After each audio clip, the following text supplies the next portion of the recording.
The Power of Concentration by Theron Q. Dumont. Introductory.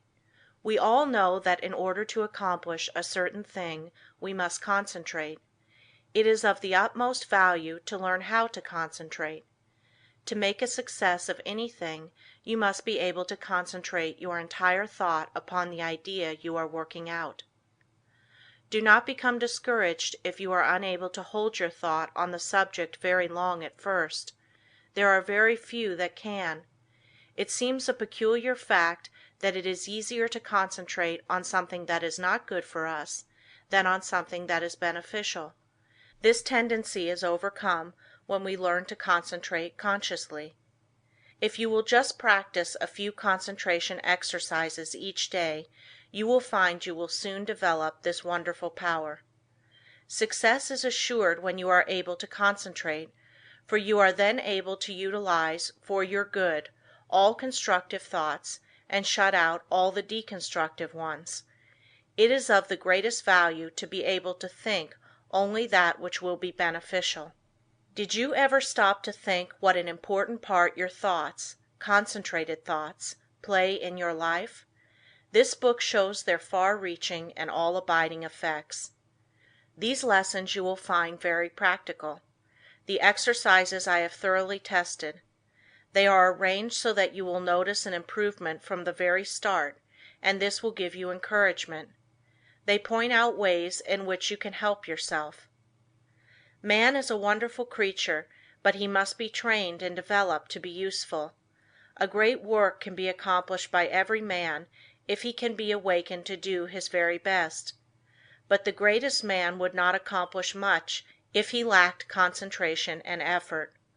Dwarfs can often do the work of giants when they are transformed by the almost magic power of great mental concentration, but giants will only do the work of dwarfs when they lack this power. We accomplish more by concentration than by fitness.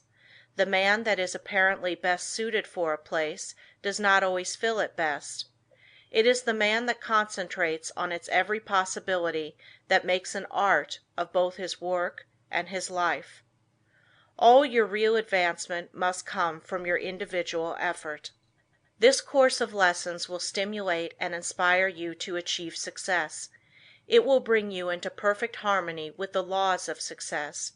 It will give you a firmer hold on your duties and responsibilities. The methods of thought concentration given in this work, if put into practice, will open up interior avenues that will connect you with the everlasting laws of being and their exhaustless foundation of unchangeable truth. As most people are very different, it is impossible to give instructions that will be of the same value to all. The author has endeavored in these lessons to awaken that within the soul which perhaps the book does not express. So study these lessons as a means of awakening and training that which is within yourself. Let all your acts and thoughts have the intensity and power of concentration. To really get the full benefit of these lessons, you should read a page, then close the book and thoughtfully recall its ideas. If you will do this, you will soon cultivate a concentrated mental habit, which will enable you to read with ordinary rapidity and remember all that you read. End of introductory. Lesson 1. Concentration finds the way. Everyone has two natures. One wants us to advance and the other wants to pull us back. The one that we cultivate and concentrate on decides what we are at the end. Both natures are trying to gain control. The will alone decides the issue. A man by one supreme effort of the will may change his whole career and almost accomplish miracles. You may be that man. You can be, if you will to be, for will can find a way or make one. I could easily fill a book of cases where men plodding along in a matter-of-fact way were all at once aroused, and as if awakening from a slumber, they developed the possibilities within them, and from that time on were different persons. You alone can decide when the turning point will come. It is a matter of choice whether we allow our diviner self to control us, or whether we will be controlled by the brute within us. No man has to do anything he does not want to do. He is therefore the director of his life if he wills to be. What we are to do is the result of our training. We are like putty, and can be completely controlled by our willpower. Habit is a matter of acquirement. You hear people say, "He comes by this or that naturally, a chip off the old block," meaning that he is the only one doing what his parents did. This is quite often the case, but there is no reason for it, for a person can break a habit just the moment he masters the "I will." A man may have been a good-for-nothing all his life up to this very minute, but from this time on he begins to amount to something. Even old men have suddenly changed and accomplished wonders. "I lost my opportunity," says one. That may be true, but by sheer force of will we can find a way to bring us another opportunity.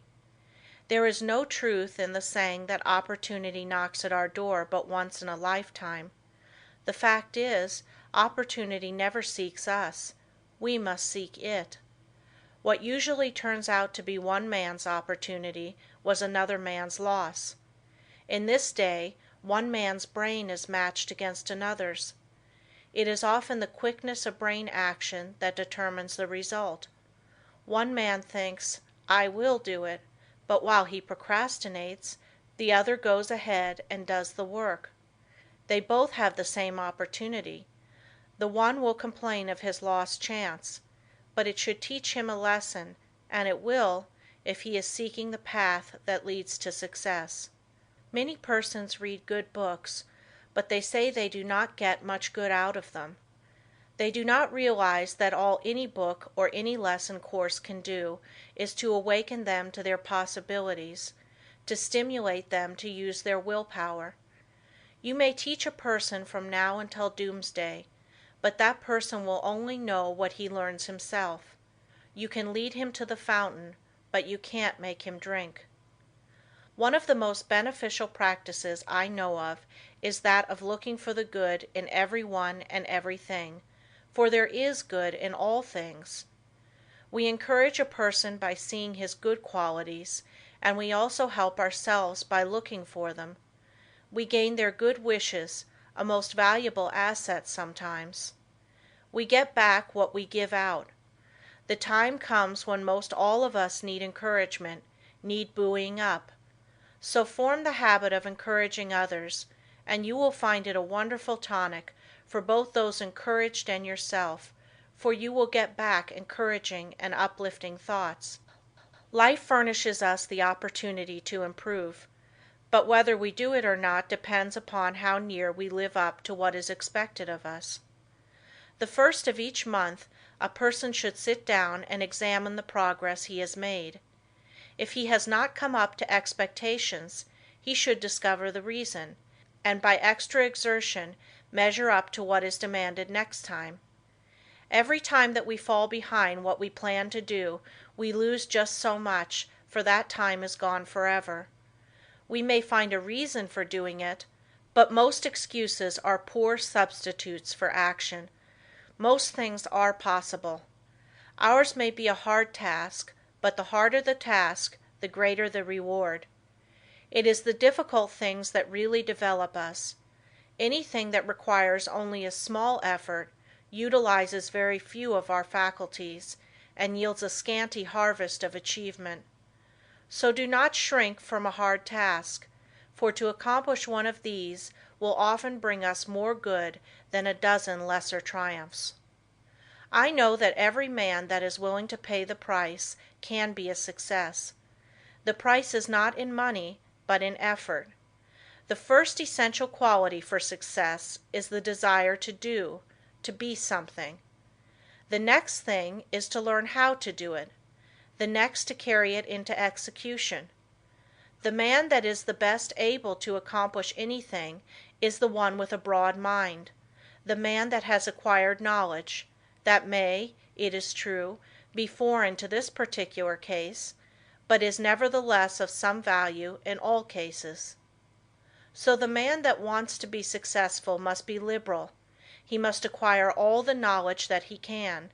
He must be well posted not only in one branch of his business, but in every part of it. Such a man achieves success. The secret of success is to try always to improve yourself, no matter where you are or what your position. Learn all you can. Don't see how little you can do, but how much you can do. Such a man will always be in demand, for he establishes the reputation of being a hustler. There is always room for him because progressive firms never let a hustler leave their employment if they can help it. The man that reaches the top is the gritty, plucky, hard worker, and never the timid, uncertain, slow worker. An untried man is seldom put in a position of responsibility and power. The man selected is one that has done something, achieved results in some line, or taken the lead in his department. He is placed there because of his reputation of putting vigor and virility into his efforts, and because he has previously shown that he has pluck and determination. The man that is chosen at the crucial time is not usually a genius. He does not possess any more talent than others, but he has learned that results can only be produced by untiring, concentrated effort. That miracles in business do not just happen. He knows that the only way they will happen is by sticking to a proposition and seeing it through. That is the only secret of why some succeed and others fail. The successful man gets used to seeing things accomplished, and always feels sure of success. The man that is a failure gets used to seeing failure, expects it, and attracts it to him. It is my opinion that with the right kind of training every man could be a success. It is really a shame that so many men and women, rich in ability and talent, are allowed to go to waste, so to speak. Some day I hope to see a millionaire philanthropist start a school for the training of failures. I'm sure he could not put his money to a better use. In a year's time the science of practical psychology could do wonders for him. He could have agencies on the lookout for men that had lost their grip on themselves, that had through indisposition weakened their will, that through some sorrow or misfortune had become discouraged. At first all they need is a little help to get them back on their feet, but usually they get a knock downwards instead. The result is that their latent powers never develop, and both they and the world are the losers. I trust that in the near future someone will heed the opportunity of using some of his millions in arousing men that have begun to falter. All they need to be shown is that there is within them an omnipotent source that is ready to aid them, providing they will make use of it. Their minds only have to be turned from despair to hope to make them regain their hold. When a man loses his grip today, he must win his redemption by his own will. He will get little encouragement or advice of an inspiring nature. He must usually regain the right road alone. He must stop dissipating his energies and turn his attention to building a useful career. Today we must conquer our weakening tendencies alone. Don't expect anyone to help you. Just take one big brace, make firm resolutions, and resolve to conquer your weaknesses and vices. Really, no one can do this for you. They can encourage you, that is all. I can think of nothing but lack of health that should interfere with one becoming successful. There is no other handicap that you should not be able to overcome. To overcome a handicap, all that is necessary to do is to use more determination and grit and will.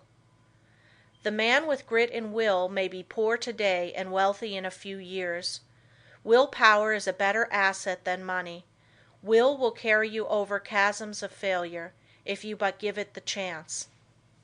The men that have risen to the highest positions have usually had to gain their victories against big odds.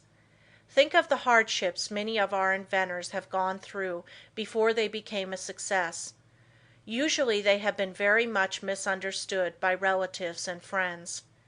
Very often they did not have the bare necessities of life, yet by sheer determination and resolute courage they managed to exist somehow until they perfected their inventions, which afterwards greatly helped in bettering the condition of others.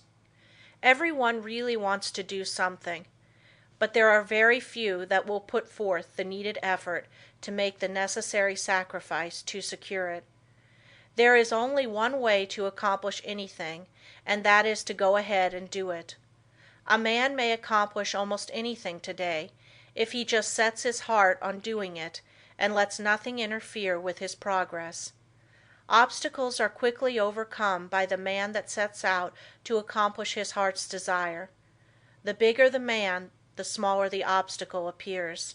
The smaller the man, the greater the obstacle appears. Always look at the advantage you gain by overcoming obstacles, and it will give you the needed courage for their conquest. Do not expect that you will always have easy sailing. Parts of your journey are likely to be rough. Don't let the rough places put you out of commission. Keep on with the journey. Just the way you weather the storm shows what material you are made of. Never sit down and complain of the rough places, but think how nice the pleasant stretches were. View with delight the smooth plains that are in front of you. Do not let a setback stop you. Think of it as a mere incident that has to be overcome before you can reach your goal. Lesson 2. The Self-Mastery, Self-Direction Power of Concentration. Man, from a psychological standpoint of development, is not what he should be. He does not possess the self-mastery, the self-directing power of concentration that is his by right. He has not trained himself in a way to promote his self-mastery. Every balanced mind possesses the faculties whose chief duties are to engineer, direct, and concentrate the operations of the mind, both in a mental and physical sense. Man must learn to control not only his mind, but his bodily movements. When the controlling faculties, autonomic, are in an untrained condition, the impulses, passions, emotions, thoughts, actions, and habits of the person suffer from lack of regulation, and the procedure of mental concentration is not good, not because the mind is necessarily weak in the autonomic department of the faculties, but because the mind is not properly trained. When the self-regulating faculties are not developed, the impulses, appetites, emotions, and passions have full swing to do as they please, and the mind becomes impulsive, restless, emotional, and irregular in its action. This is what makes mental concentration poor. When the self-guiding faculties are weak in development, the person always lacks the power of mental concentration. Therefore, you cannot learn to concentrate until you develop those very powers that qualify you to be able to concentrate. So if you cannot concentrate, one of the following is the cause. 1. Deficiency of the motor centers. 2. An impulsive and emotional mind. 3. An untrained mind. The last fault can soon be removed by systematic practice. It is the easiest to correct. The impulsive and emotional state of mind can best be corrected by restraining anger, passion and excitement, hatred, strong impulses, intense emotions, fretfulness, etc. It is impossible to concentrate when you are in any of these excited states. These can be naturally decreased by avoiding such food and drinks as have nerve-weakening or stimulating influences, or a tendency to stir up the passions, the impulses, and the emotions. It is a very good practice to watch and associate with those persons that are steady, calm, controlled, and conservative. Correcting the deficiency of the motor centers is harder because as the person's brain is undeveloped, he lacks willpower. To cure this takes some time. Persons so afflicted may benefit by reading and studying my course, The Master Mind. to be published by Advanced Thought Publishing Corporation, Chicago, Illinois. Many have the idea that when they get into a negative state they are concentrating, but this is not so. They may be meditating, though not concentrating. Those that are in a negative state a good deal of the time cannot, as a rule, concentrate very well. They develop instead abstraction of the mind, or absence of mind. Their power of concentration becomes weaker, and they find it difficult to concentrate on anything. They very often injure the brain if they keep up this state. To be able to concentrate you must possess strength of mind. The person that is feeble-minded cannot concentrate his mind, because of lack of will. The mind that cannot center itself on a special subject or thought is weak. Also the mind that cannot draw itself from a subject or thought is weak.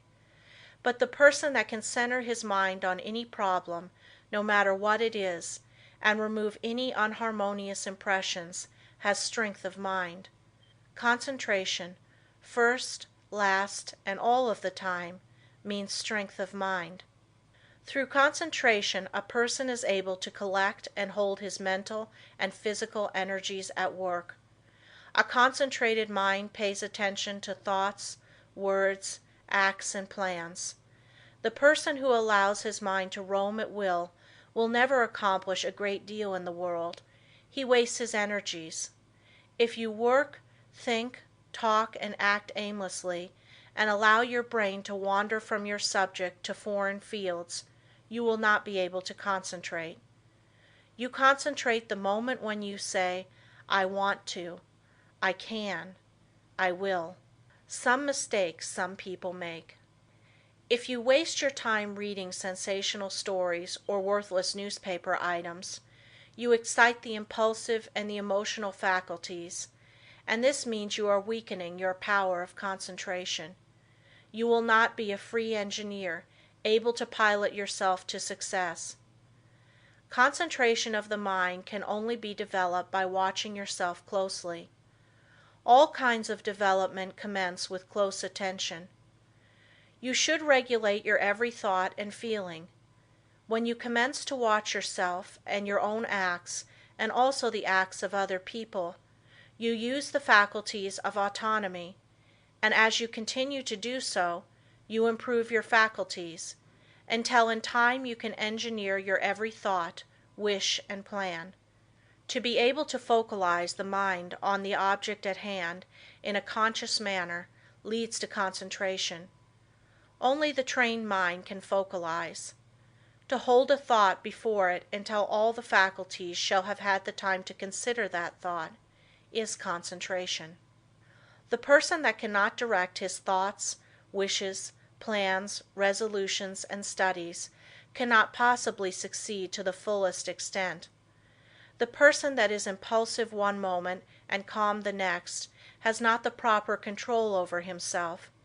He is not a master of his mind, nor of his thoughts, feelings, and wishes. Such a person cannot be a success. When he becomes irritated, he irritates others and spoils all chances of any concern doing their best. But the person that can direct his energies and hold them at work in a concentrated manner controls his every work and act, and thereby gains the power to control others. He can make his every move serve a useful end and every thought a noble purpose. In this day, the man that gets excited and irritable should be looked upon as an undesirable person. The person of good breeding now speaks with slowness and deliberation. He is cultivating more and more of a reposeful attitude. He is consciously attentive and holds his mind to one thing at a time. He shuts out everything else. When you are talking to anyone, give him your sole and undivided attention. Do not let your attention wander or be diverted. Give no heed to anything else, but make your will and intellect act in unison. Start out in the morning and see how self-poised you can remain all day. At times take an inventory of your actions during the day and see if you have kept your determination. If not, See that you do tomorrow. The more self-poised you are, the better will your concentration be.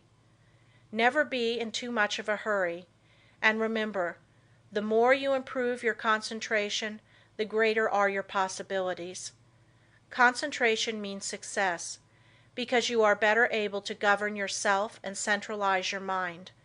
You become more in earnest in what you do, and this almost invariably improves your chances for success. When you are talking to a person, have your own plans in mind. Concentrate your strength upon the purpose you are talking about. Watch his every move, but keep your own plans before you. Unless you do, you will waste your energy and not accomplish as much as you should. I want you to watch the next person you see that has the reputation of being a strong character, a man of force. Watch and see what a perfect control he has over his body. Then I want you to watch just an ordinary person. Notice how he moves his eyes, arms, fingers.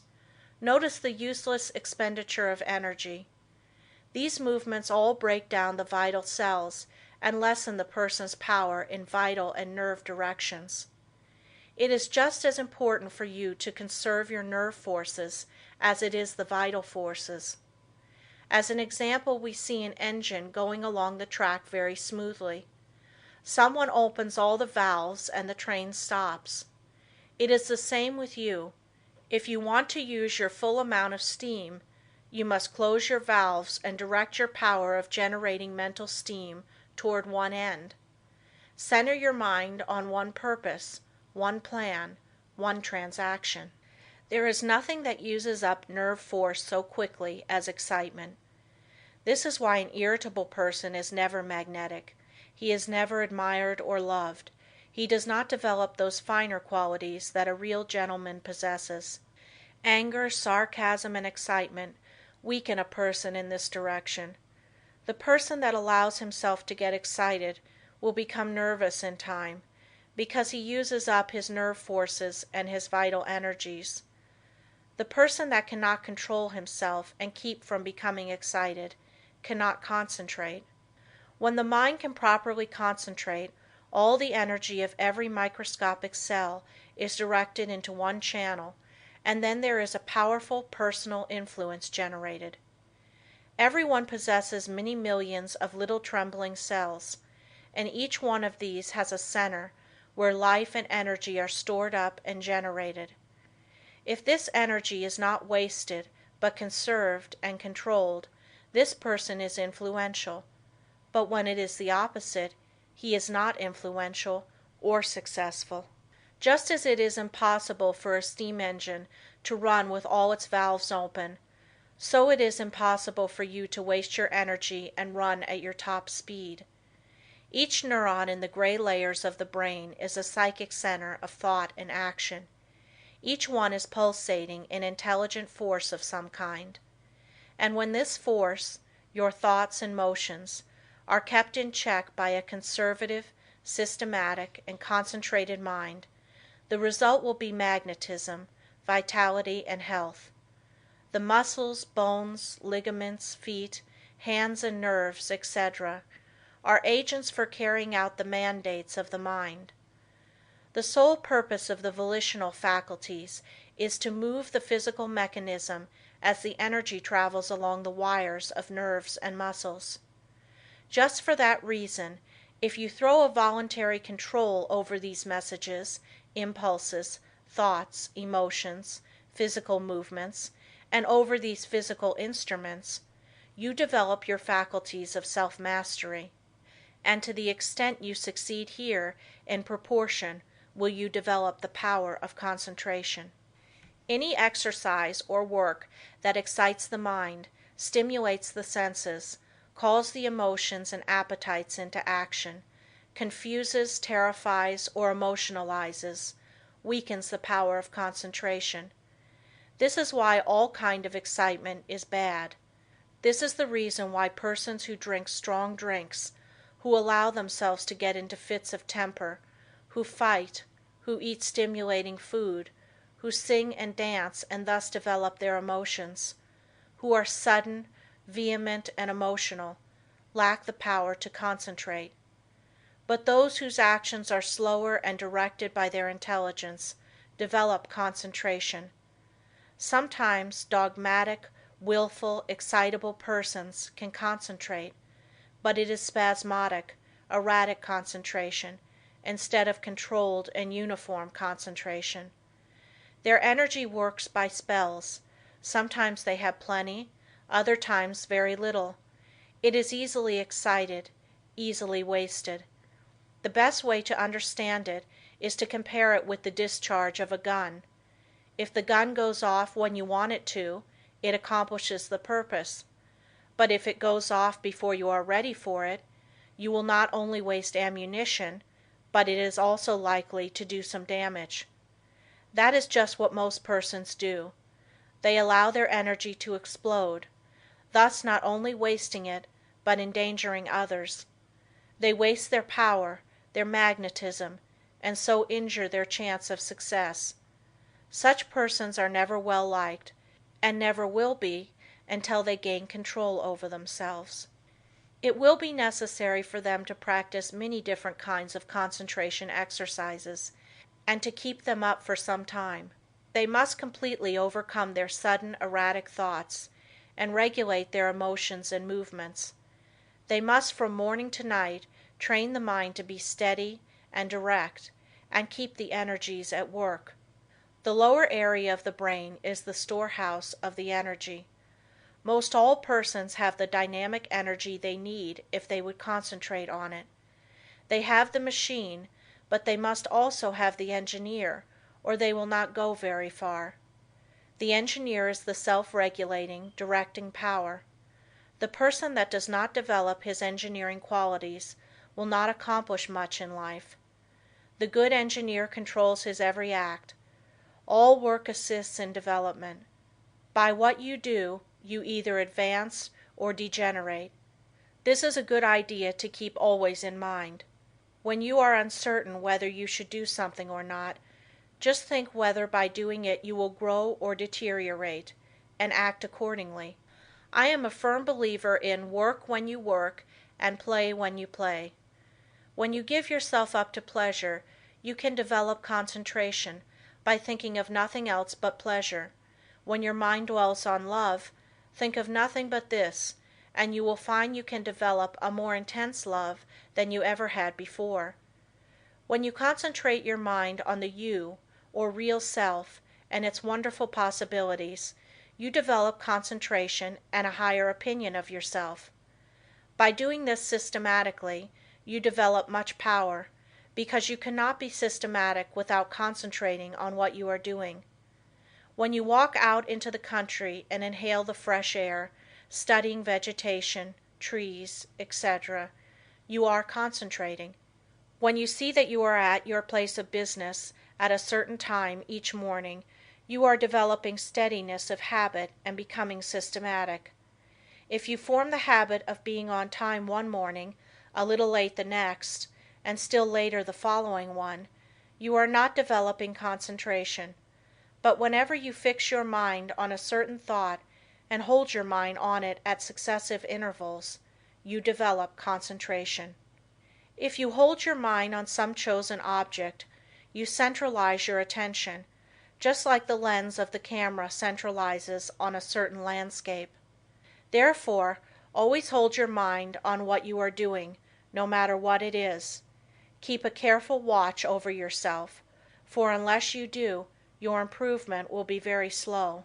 Practice inhaling long, deep breaths, not simply for the improvement of health, although that is no small matter, but also for the purpose of developing more power, more love, more life.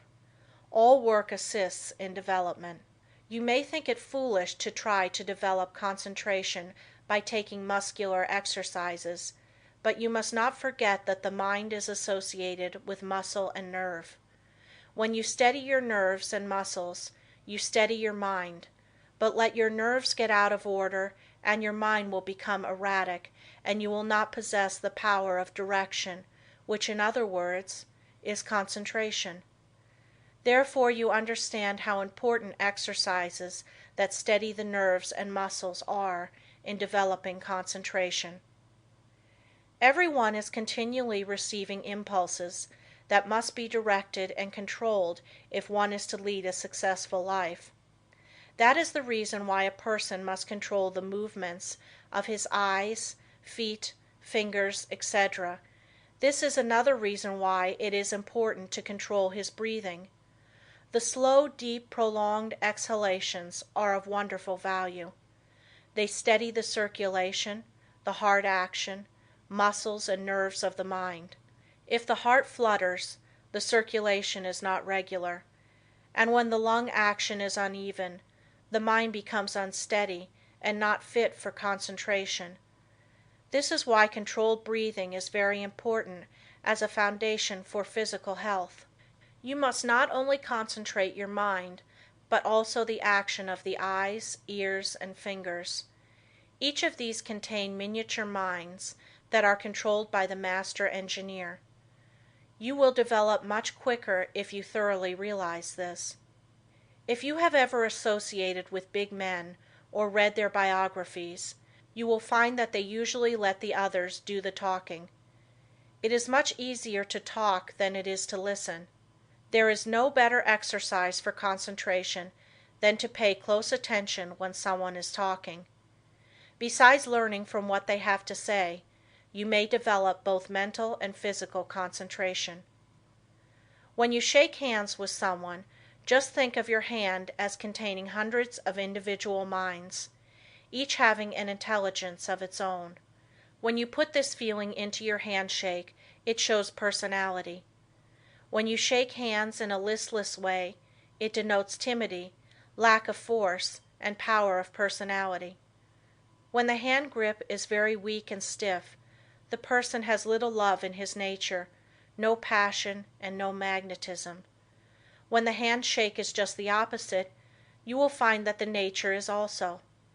The loveless person is non-magnetic, and he shows that he is by his non-magnetic handshake.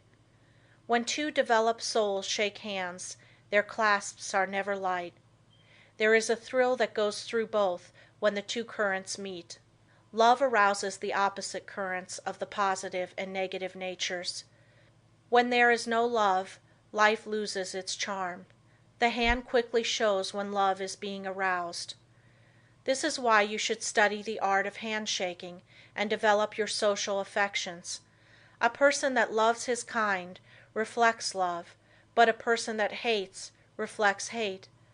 The person with a bad nature, a hateful disposition, evil thoughts and feeling, is erratic, freakish, and fitful. When you allow yourself to become irritable, watch how you breathe and you will learn a valuable lesson. Watch how you breathe when you are happy. Watch your breathing when you harbor hate. Watch how you breathe when you feel in love with the whole world and noble emotions thrill you. When filled with good thoughts, you breathe a plentiful supply of oxygen into your lungs, and love fills your soul. Love develops a person, physically, mentally, and socially. Breathe deeply when you are happy, and you will gain life and strength. You will steady your mind, and you will develop your power of concentration and become magnetic and powerful. If you want to get more out of life, you must think more of love. Unless you have real affection for something, you have no sentiment, no sweetness, no magnetism. So arouse your love affections by your will and enter into a fuller life. The hand of love always magnetizes, but it must be steady and controlled. Love can be concentrated in your handshake, and this is one of the best ways to influence another.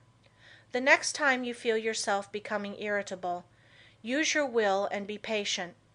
This is a very good exercise in self-control. It will help you to keep patient if you will breathe slowly and deeply. If you find you are commencing to speak fast, just control yourself and speak slowly and clearly. Keep from either raising or lowering your voice, and concentrate on the fact that you are determined to keep your poise, and you will improve your power of concentration. When you meet people of some consequence, assume a reposeful attitude before them. Do this at all times. Watch both them and yourself. Static exercises develop the motor faculties and increase the power of concentration. If you feel yourself getting irritable, nervous, or weak, stand squarely on your feet with your chest up and inhale deeply, and you will see that your irritability will disappear and a silent calm will pass over you. If you are in the habit of associating with nervous, irritable people, quit it until you grow strong in the power of concentration, because irritable, angry, fretful, dogmatic, and disagreeable people will weaken what powers of resistance you have. Any exercises that give you better control of the ears, fingers, eyes, feet, help you to steady your mind. When your eye is steady, your mind is steady. One of the best ways to study a person is to watch his physical movements, for when we study his actions, we are studying his mind, because actions are the expressions of the mind. As the mind is, so is the action.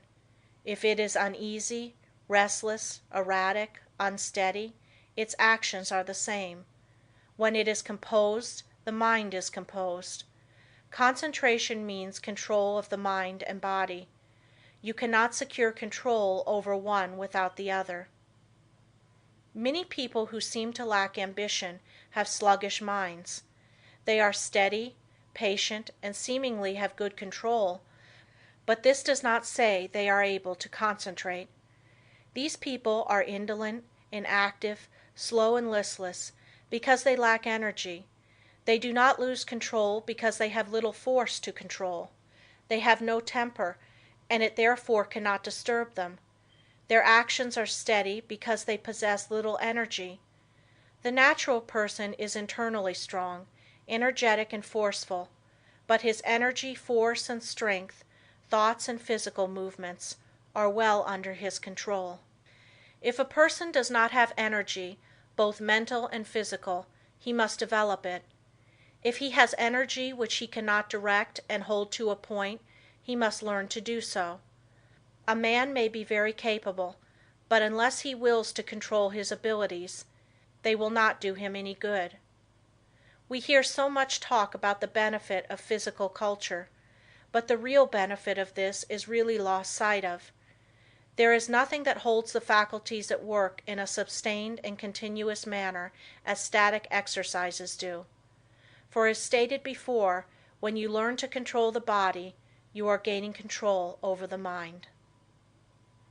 End of Lesson 2. Lesson 3. How to gain what you want through concentration. The ignorant person may say, "How can you get anything merely by wanting it?" I say that through concentration you can get anything you want. Every desire can be gratified, but whether it is will depend upon you concentrating to have that desire fulfilled. Merely wishing for something will not bring it. Wishing you had something shows a weakness and not a belief that you will really get it. So never merely wish, as we are not living in a fairy age. You use up just as much brain force in vain imaginings as you do when you think of something worthwhile. Be careful of your desires. Make a mental picture of what you want and set your will to this until it materializes. Never allow yourself to drift without helm or rudder. Know what you want to do and strive with all your might to do it, and you will succeed. Feel that you can accomplish anything you undertake. Many undertake to do things, but feel when they start they are going to fail, and they usually do. I will give an illustration. A man goes to a store for an article. The clerk says, "I'm sorry, we do not have it." But the man that is determined to get that thing inquires if he does not know where he can get it. Again receiving an unsatisfactory answer, the determined buyer consults the manager, and finally he finds where the article can be bought. That is the whole secret of concentrating on getting what you want. And remember, your soul is a center of all power, and you can accomplish what you will to. "I'll find a way or make one" is the spirit that wins. I know a man that is now head of a large bank. He started there as a messenger boy. His father had a button made for him with a P on it and put it on his coat. He said, "Son, that P is a reminder that some day you are to be the president of your bank. I want you to keep this thought in your mind. Every day do something that will put you nearer your goal." Each night after supper he would say, "Son, what did you do today?" In this way the thought was always kept in mind.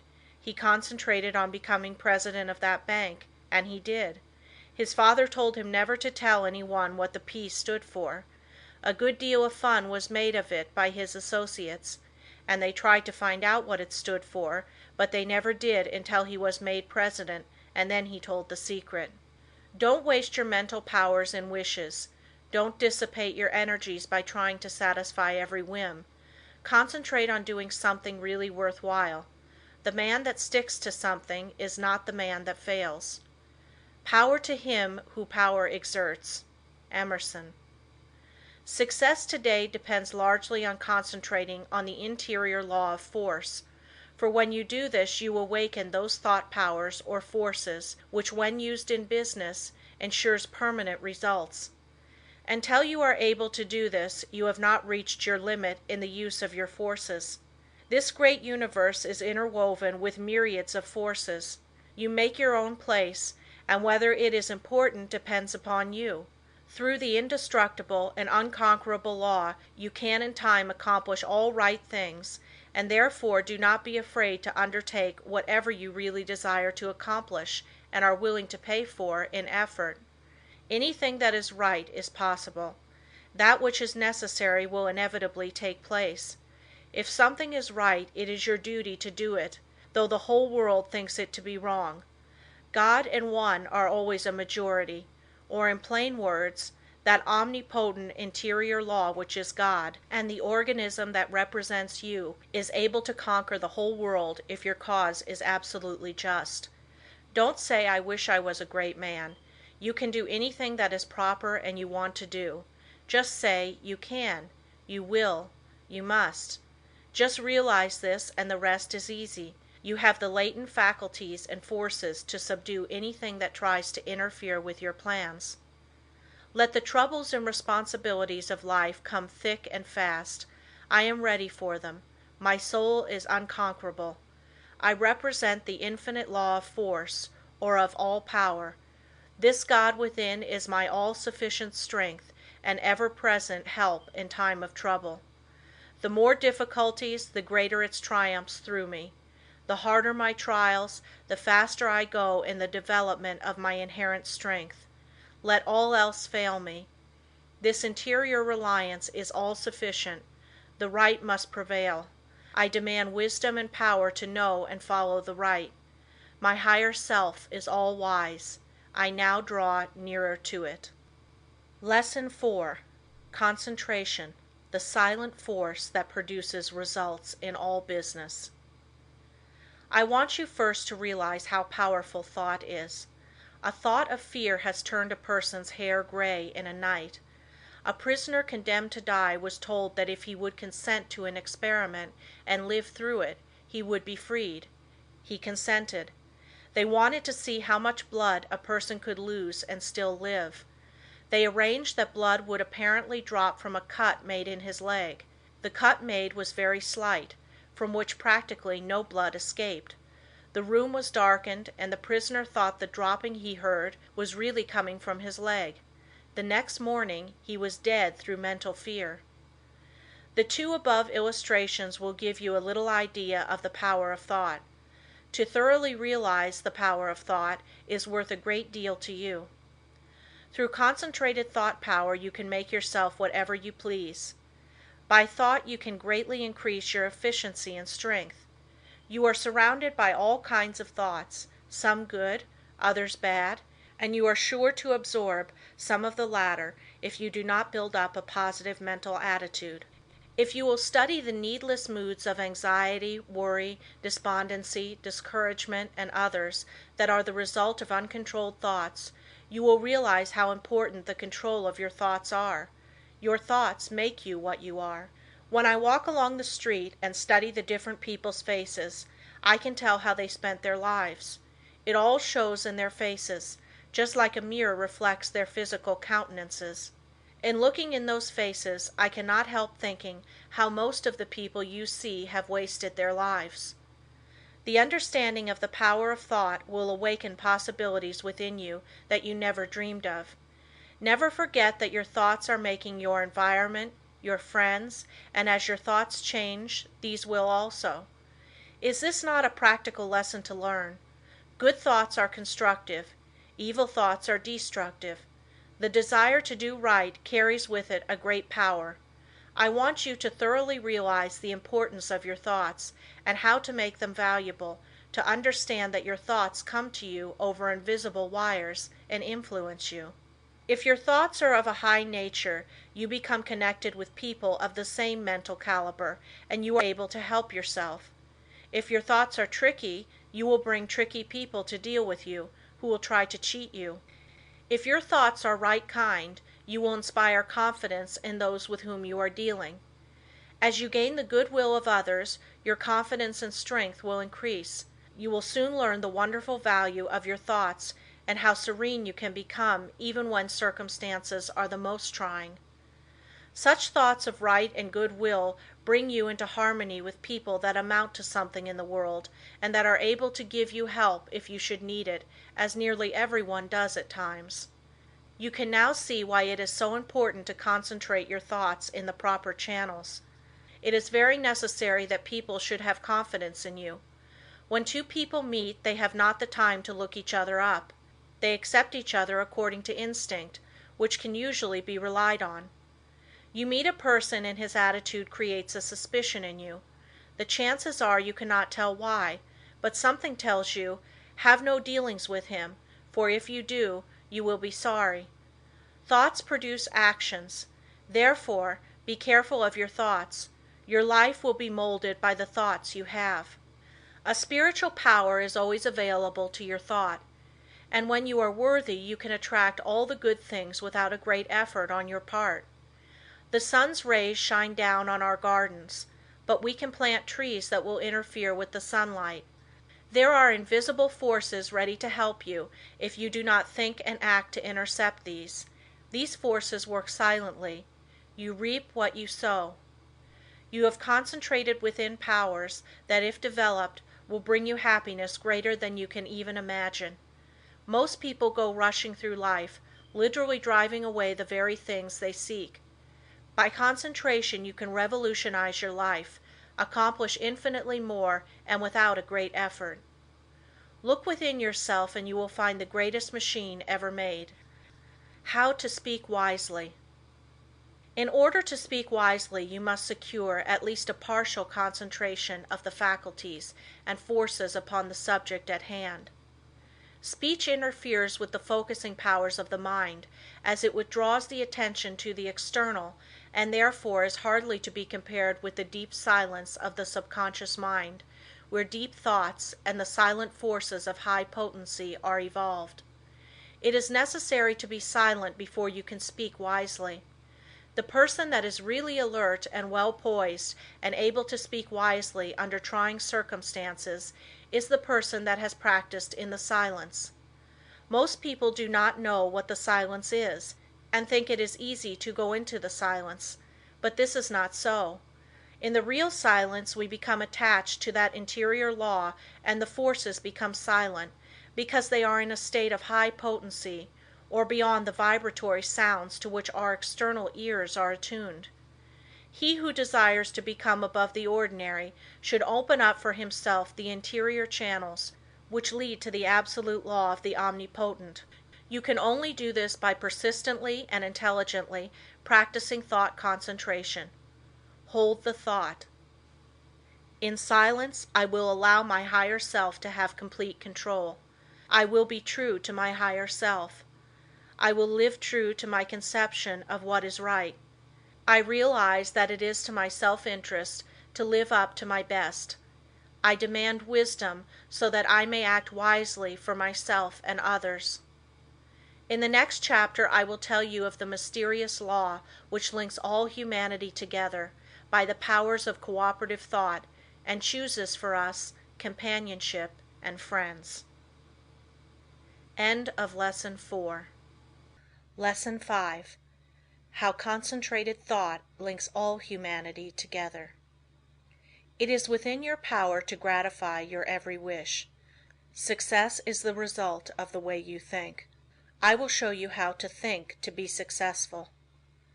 The power to rule and attract success is within yourself.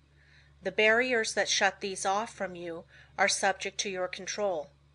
You have unlimited power to think, and this is the link that connects you with your omniscient source. Success is the result of certain moods of mind or ways of thinking. These moods can be controlled by you and produced at will. You have been evolved to what you are from a lowly atom because you possess the power to think. This power will never leave you, but will keep urging you on until you reach perfection.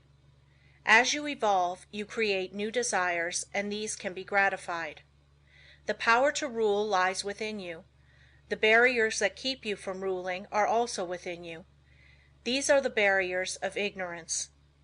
Concentrated thought will accomplish seemingly impossible results and make you realize your fondest ambitions. At the same time that you break down barriers of limitation, new ambitions will be awakened. You begin to experience conscious thought constructions. If you will just realize that through deep concentration you become linked with thoughts of omnipotence, you will kill out entirely your belief in your limitations, and at the same time will drive away all fear and other negative and destructive thought forces which constantly work against you. In the place of these you will build up a strong assurance that your every venture will be successful. When you learn thus how to concentrate and reinforce your thought, you control your mental creations. They in turn help to mold your physical environment, and you become the master of circumstances and the ruler of your kingdom. It is just as easy to surround your life with what you want as it is with what you don't want. It is a question to be decided by your will. There are no walls to prevent you from getting what you want, providing you want what is right. If you choose something that is not right, you are in opposition to the omnipotent plans of the universe and deserve to fail. But if you will base your desires on justice and goodwill, you avail yourself of the helpful powers of universal currents, and instead of having a handicap to work against, can depend upon ultimate success, though the outward appearances may not at first be bright. Never stop to think of temporary appearances, but maintain an unfaltering belief in your ultimate success. Make your plans carefully, and see that they are not contrary to the idea of universal justice. The main thing for you to remember is to keep at bay the destructive and opposing forces of fear and anger and their satellites.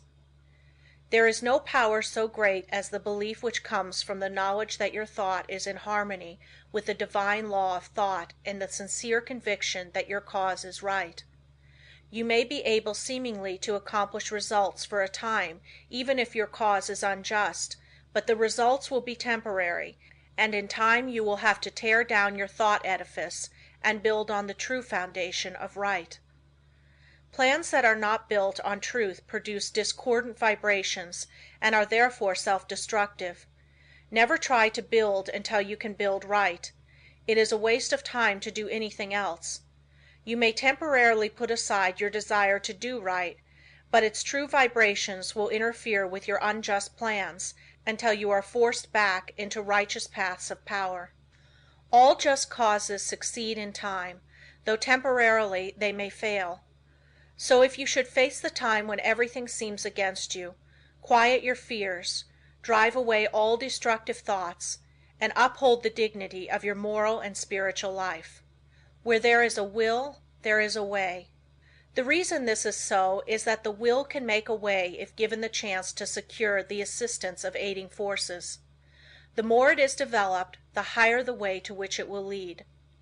When everything looks gloomy and discouraging, then is the time to show what you are made of, by rejoicing that you can control your moods by making them as calm, serene, and bright as if prosperity were yours. Be faithful in sowing the thought seeds of success, in perfect trust that the sun will not cease to shine and bring a generous harvest in one season. It is not always necessary to think of the success of a venture when you are actually engaged in it. For when the body is inactive the mind is most free to catch new ideas that will further the opportunity you are seeking. When you are actually engaged in doing something, you are thinking in the channels you have previously constructed, and the work does not have to be done over again. When you are in a negative mood, the intuitions are more active, for you are not then controlling your thoughts by the will. Everything we do should have the approval of the intuition. When you are in a negative mood you attract thoughts of similar nature through the law of affinity. That is why it is so important to form thoughts of a success nature to attract similar ones. If you have never made a study of this subject, you may think this is all foolishness, but it is a fact that there are thought currents that unerringly bring thoughts of a similar nature. Many persons who think of failure actually attract failure by their worries, their anxieties, their overactivity. These thoughts are bound to bring failure.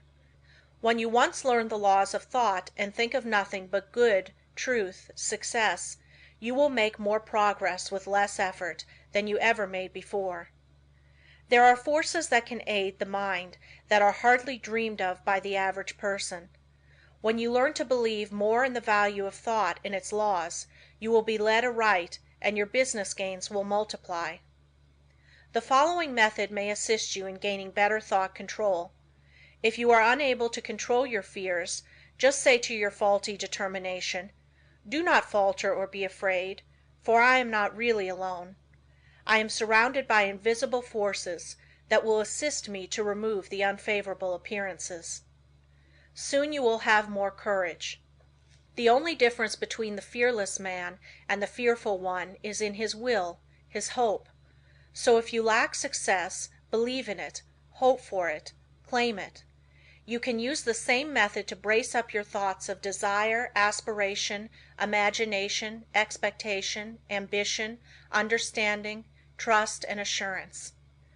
If you get anxious, angry, discouraged, undecided or worried, it is because you are not receiving the cooperation of the higher powers of your mind. By your will you can so organize the powers of the mind that your moods change only as you want them to, instead of as how circumstances affect you.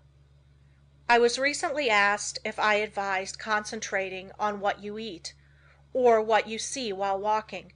My reply was that no matter what you may be doing, when in practice think of nothing else but that act at that time.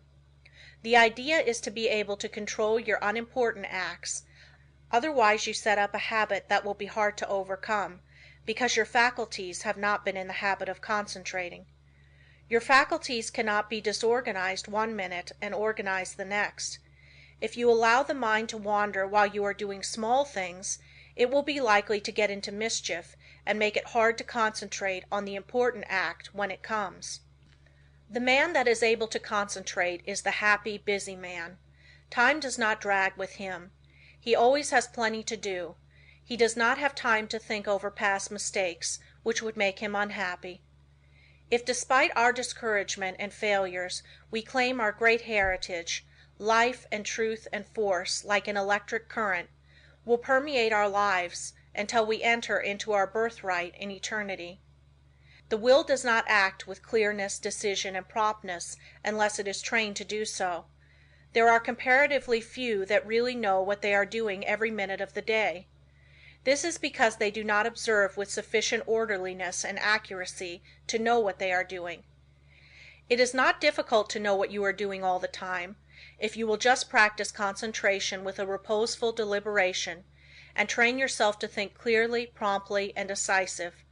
If you allow yourself to worry or hurry in what you are doing, this will not be clearly photographed upon the sensitized plate of the subjective mind, and you therefore will not be really conscious of your actions.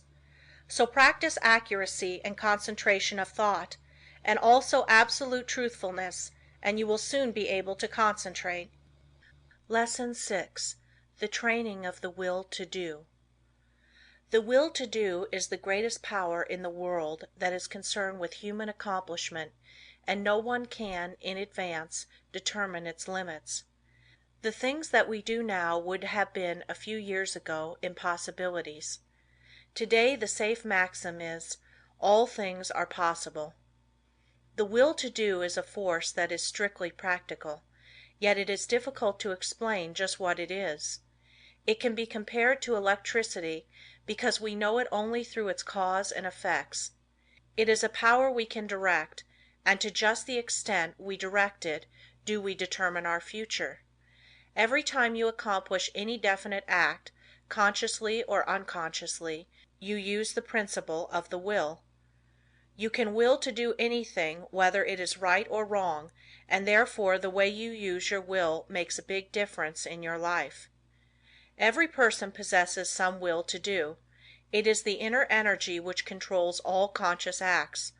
What you will to do directs your life forces. All habits, good or bad, are the result of what you will to do. You improve or lower your condition in life by what you will to do. Your will has a connection with all avenues of knowledge, all activities, all accomplishment. You probably know of cases where people have shown wonderful strength under some excitement, similar to the following. The house of a farmer's wife caught on fire. No one was around to help her move anything. She was a frail woman and ordinarily was considered weak.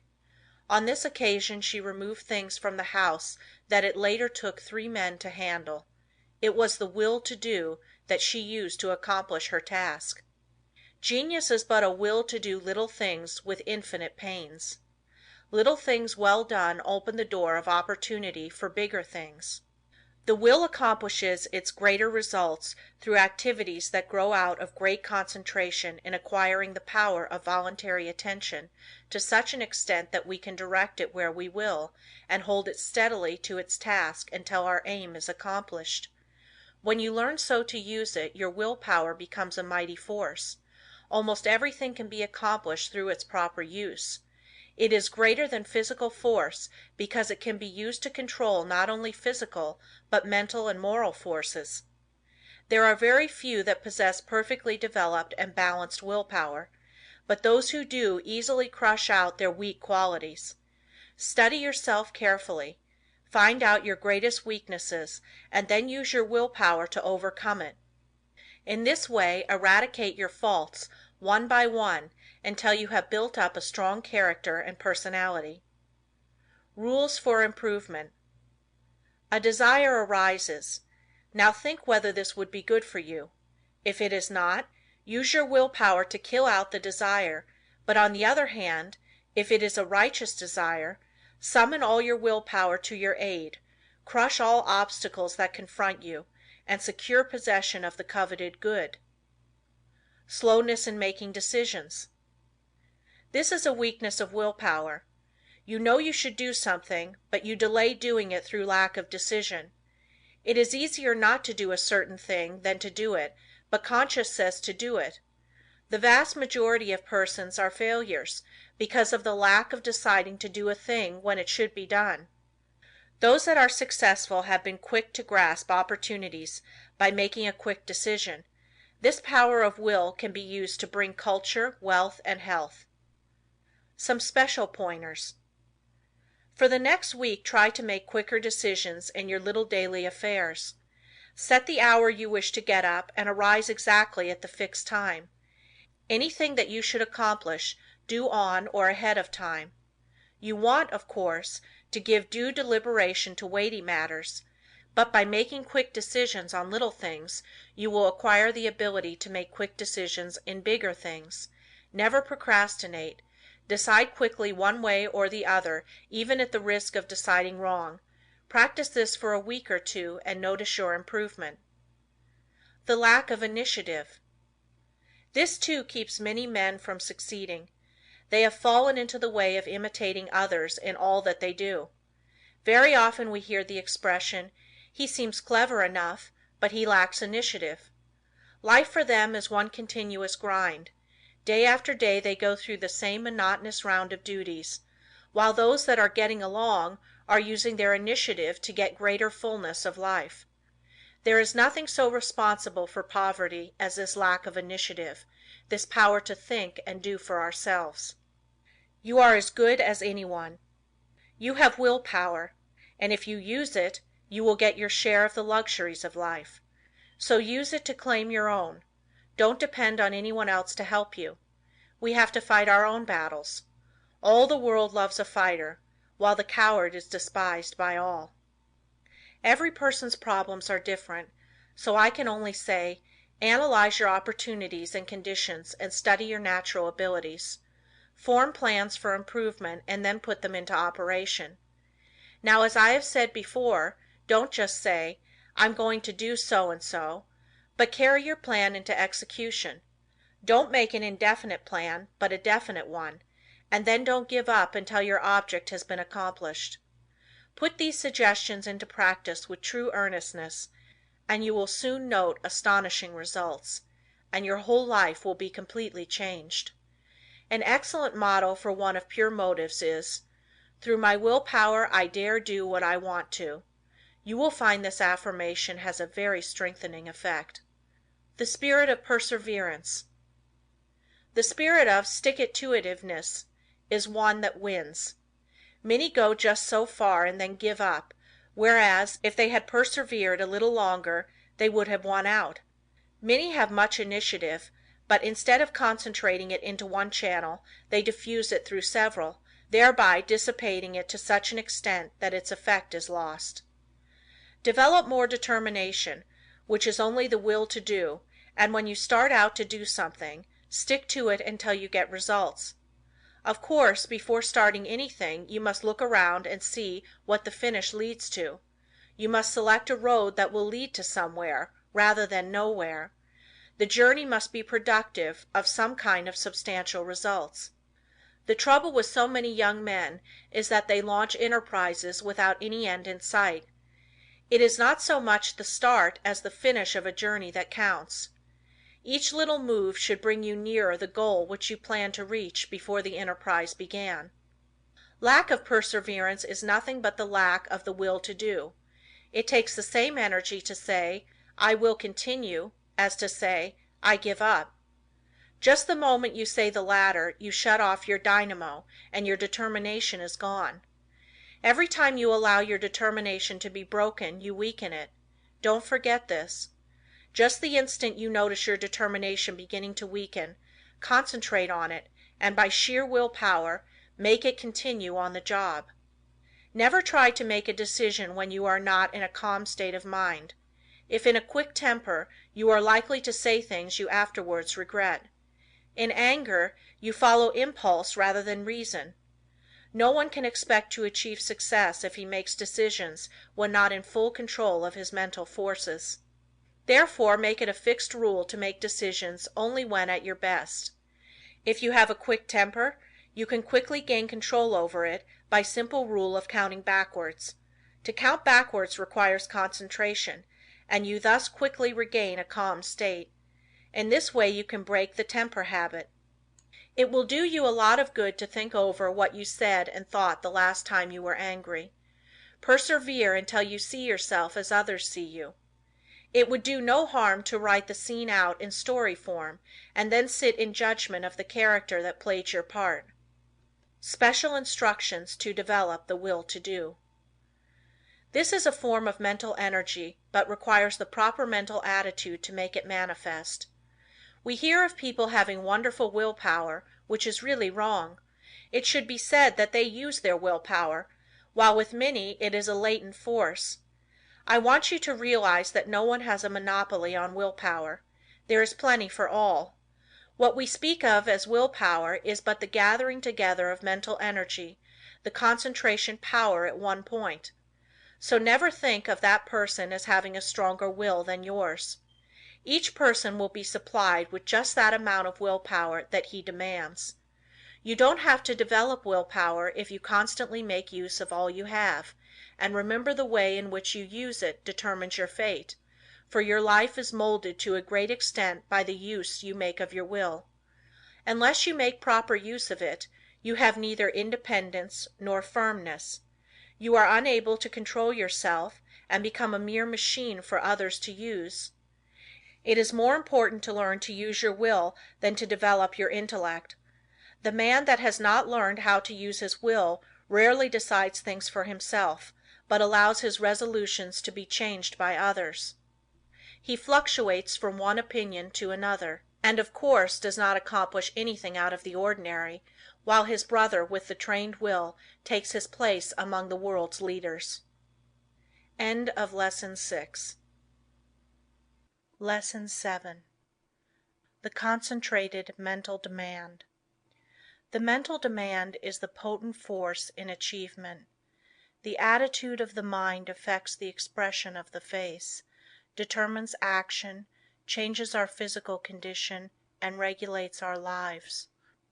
I will not here attempt to explain the silent force that achieves results.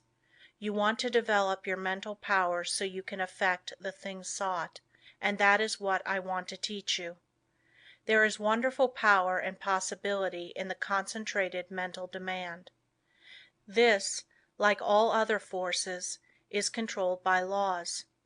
It can, like other forces, be wonderfully increased by consecutive, systematized effort. The mental demand must be directed by every power of the mind, and every possible element should be used to make the demand materialize. You can so intently desire a thing that you can exclude all distracting thoughts. When you practice this singleness of concentration until you attain the end sought, you have developed a will capable of accomplishing whatever you wish. As long as you can only do the ordinary things, you will be counted in the mass of mediocrity. But just as quick as you surpass others by even comparatively small measure, you are classed as one of life's successes. So if you wish to emerge into prominence, you must accomplish something more than the ordinary man or woman. It is easy to do this if you will but concentrate on what you desire and put forth your best effort. It is not the runner with the longest legs or the strongest muscles that wins the race, but the one that can put forth the greatest desire force. You can best understand this by thinking of an engine. The engine starts up slowly, the engineer gradually extending the throttle to the top notch. It is then keyed up to its maximum speed. The same is true of two runners. They start off together and gradually they increase their desire to go faster. The one that has the greatest intensity of desire will win. He may outdistance the other by only a fraction of an inch, yet he gets the laurels. The men that are looked upon as the world's successes have not always been men of great physical power, nor at the start did they seem very well adapted to the conditions which encompass them. In the beginning they were not considered men of superior genius, but they won their success by their resolution to achieve results in their undertakings, by permitting no setback to dishearten them, no difficulties to daunt them. Nothing could turn them or influence them against their determination. They never lost sight of their goal. In all of us there is this silent force of wonderful power. If developed, it can overcome conditions that would seem insurmountable. It is constantly urging us on to greater achievement. The more we become acquainted with it, the better strategists we become, the more courage we develop, and the greater the desire within us for self-expression in activity along many lines. No one will ever be a failure if he becomes conscious of this silent force within that controls his destiny. But without the consciousness of this inner force, you will not have a clear vision, and external conditions will not yield to the power of your mind. It is the mental resolve that makes achievement possible. Once this has been formed, it should never be allowed to cease, to press its claim until its object is attained. To make plans work out, it will, at times, be necessary to use every power of your mind. Patience, perseverance, and all the indomitable forces within one will have to be mustered and used with the greatest effectiveness. Perseverance is the first element of success. In order to persevere you must be ceaseless in your application. It requires you to concentrate your thoughts upon your undertaking and bring every energy to bear upon keeping them focused upon it until you have accomplished your aim. To quit short of this is to weaken all future efforts. The mental demand seems an unreal power because it is intangible, but it is the mightiest power in the world. It is a power that is free for you to use. No one can use it for you. The mental demand is not a visionary one. It is a potent force, which you can use freely without cost. When you are in doubt, it will counsel you. It will guide you when you are uncertain. When you are in fear, it will give you courage. It is the motive power which supplies the energies necessary to the achievement of the purpose. You have a large storehouse of possibilities. The mental demand makes possibilities realities. It supplies everything necessary for the accomplishment. It selects the tools and instructs how to use them. It makes you understand the situation. Every time you make a mental demand, you strengthen the brain centers by drawing to you external forces. Few realize the power of a mental demand. It is possible to make your demand so strong that you can impart what you have to say to another without speaking to him. Have you ever, after planning to discuss a certain matter with a friend, had the experience of having him broach the subject before you had a chance to speak of it? Have you ever, in a letter, made a suggestion to a friend that he carried out before your letter reached him?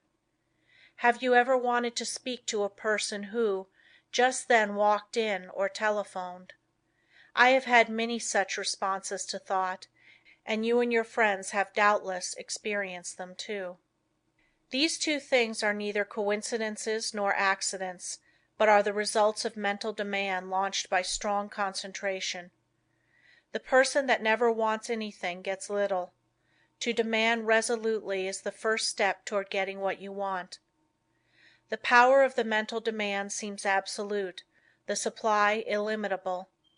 The mental demand projects itself and causes to materialize the conditions and opportunities needed to accomplish the purpose. Do not think I overestimate the value of the mental demand. It brings the fuller life if used for only righteous purposes. Once the mental demand is made, however, never let it falter. If you do, the current that connects you with your desire is broken. Take all the necessary time to build a firm foundation, so that there need not be even an element of doubt to creep in. Just the moment you entertain doubt you lose some of the demand force, and force once lost is hard to regain. So whenever you make a mental demand, hold steadfastly to it until your need is supplied. I want to repeat again that power of mental demand is not a visionary one. It is concentrated power only, and can be used by you. It is not supernatural power, but requires a development of the brain centers. The outcome is sure when it is given with a strong, resolute determination. No person will advance to any great extent unless he recognizes this force within him. If you have not become aware of it, you have not made very much of a success of your life. It is this something that distinguishes that man from other men. It is this subtle power that develops strong personality. If you want a great deal, you must demand a great deal. Once you make your demand, anticipate its fulfillment. It depends upon us. We are rewarded according to our efforts. The power of mental demand can bring us what we want. We become what we determine to be. We control our destiny. Get the right mental attitude, then in accordance with your ability, you can gain success. And every man of average ability, the ordinary man that you see about you, can be really successful, independent, free of worry, his own master, if he can manage to do just two things. First, remain forever dissatisfied with what he is doing and what he has accomplished. Second, develop in his mind a belief that the word impossible was not intended for him. build up in his mind the confidence that enables the mind to use its power. Many, especially the older men, will ask, "How can I build up that self-confidence in my brain? How can I, after months and years of discouragement, of dull plodding, suddenly conceive and carry out a plan for doing something that will make life worth while and change the monotonous routine? How can a man get out of a rut after he has been in it for years and has settled down to the slow jog trot that leads to the grave?" The answer is the thing can be done, and millions have done it. One of the names most honored among the great men of France is that of Littre, who wrote and compiled the great French dictionary, a monument of learning. He is the man whose place among the 40 immortals of France was taken by the great Pasteur when the latter was elected to the Academy. Littre began the work that makes him famous when he was more than 60 years old. Lesson 8. Concentration gives mental poise. You will find that the man that concentrates is well poised, whereas the man that allows his mind to wander is easily upset. When in this state wisdom does not pass from the subconscious storehouse into the consciousness. There must be mental quiet before the two consciousnesses can work in harmony. When you are able to concentrate, you have peace of mind. If you are in the habit of losing your poise, form the habit of reading literature that has a quieting power. Just the second you feel your poise slipping, say, "Peace," and then hold this thought in mind, and you will never lose your self-control. There cannot be perfect concentration until there is peace of mind. So keep thinking peace, acting peace, until you are at peace with all the world.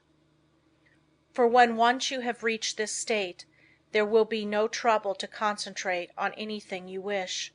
When you have peace of mind, you are not timid or anxious or fearful or rigid, and you will not allow any disturbing thought to influence you.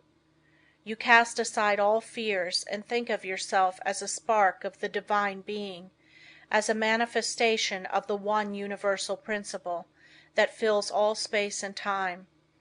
Think of yourself thus as a child of the Infinite, possessing infinite possibilities. Write on a piece of paper, "I have the power to do and to be whatever I wish to do and be." Keep this mentally before you, and you will find the thought will be of great help to you. The mistake of concentrating on your business while away. In order to be successful today, you must concentrate, but don't become a slave to concentration, and carry your business cares home. Just as sure as you do, you will be burning the life forces at both ends, and the fire will go out much sooner than was intended. Many men become so absorbed in their business that when they go to church they do not hear the preacher because their minds are on their business. If they go to the theater they do not enjoy it because their business is on their minds. When they go to bed they think about business instead of sleep, and wonder why they don't sleep. This is the wrong kind of concentration and is dangerous. It is involuntary. When you are unable to get anything out of your mind it becomes unwholesome, as any thought held continuously causes weariness of the flesh. It is a big mistake to let a thought rule you instead of ruling it. He who does not rule himself is not a success. If you cannot control your concentration, your health will suffer. So never become so absorbed with anything that you cannot lay it aside and take up another. This is self-control. Concentration is paying attention to a chosen thought. Everything that passes before the eye makes an impression on the subconscious mind, but unless you pay attention to some certain thing, you will not remember what you saw. For instance, if you walk down a busy street without seeing anything that attracted your particular attention, you could not recall anything you saw. So you see only what attracts your attention. If you work, you only see and remember what you think about. When you concentrate on something, it absorbs your whole thought. Self-study valuable. Everyone has some habits that can be overcome by concentration. We will say, for instance, you are in the habit of complaining or finding fault with yourself or others, or imagining that you do not possess the ability of others, or feeling that you are not as good as someone else, or that you cannot rely on yourself, or harboring any similar thoughts or thoughts of weakness. These should be cast aside and instead thoughts of strength should be put in their place. Just remember every time you think of yourself as being weak, in some way you are making yourself so by thinking you are. Our mental conditions make us what we are. Just watch yourself and see how much time you waste in worrying, fretting, and complaining. The more of it you do, the worse off you are. Just the minute you are aware of thinking a negative thought, immediately change to a positive one. If you start to think of failure, change to thinking of success. You have the germ of success within you. Care for it the same as the setting hen broods over the eggs, and you can make it a reality. You can make those that you come in contact with feel as you do, because you radiate vibrations of the way you feel, and your vibrations are felt by others. When you concentrate on a certain thing, you turn all the rays of your vibrations on this. Thought is the directing power of all life's vibrations.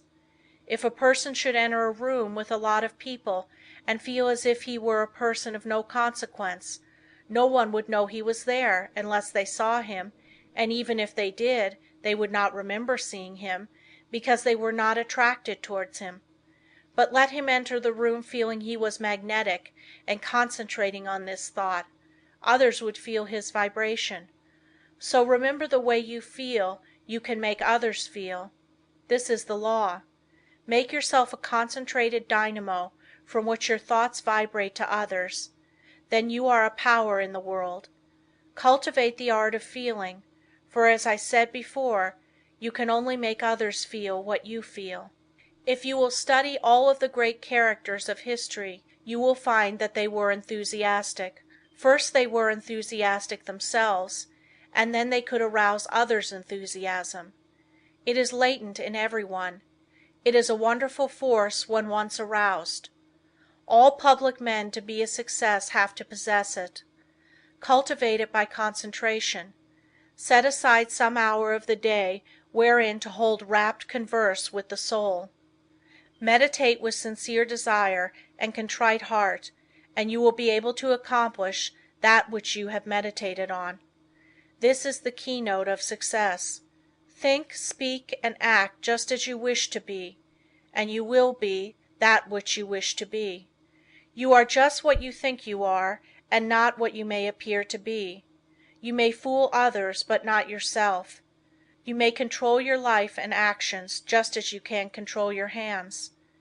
If you want to raise your hand, you must first think of raising it. If you want to control your life, you must first control your thinking. Easy to do, is it not? Yes, it is, if you will but concentrate on what you think about. For he only can that says he will. How can we secure concentration?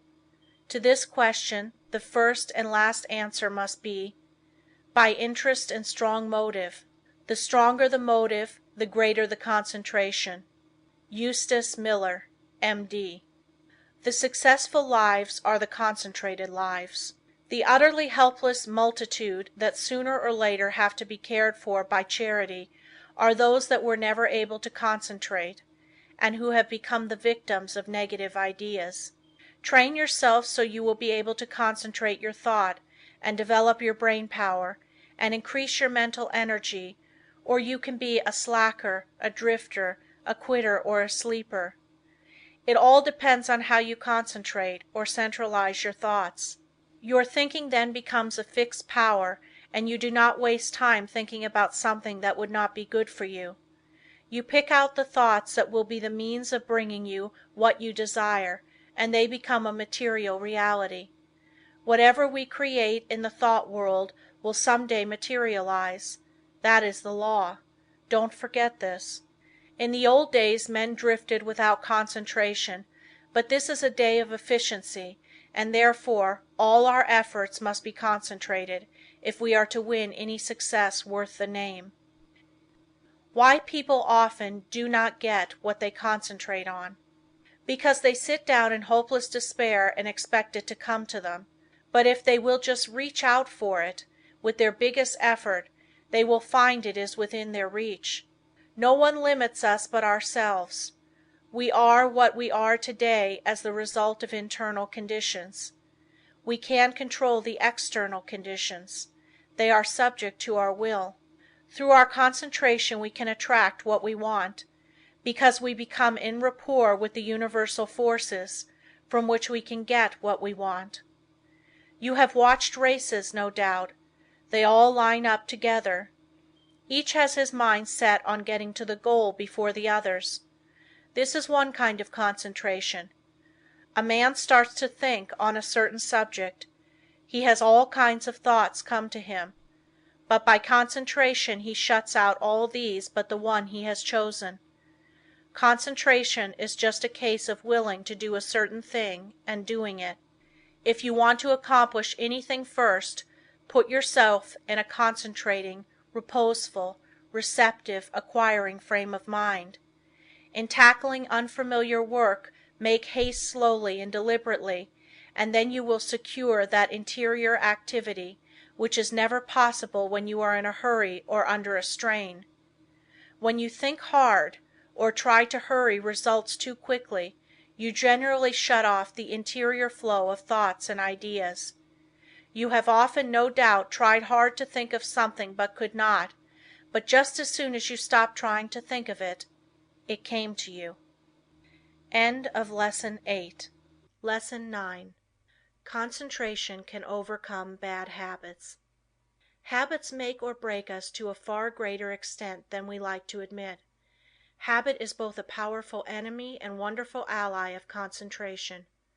You must learn to overcome habits which are injurious to concentration, and to cultivate those which increase it.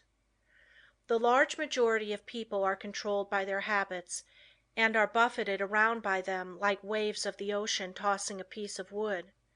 They do things in a certain way because of the power of habit.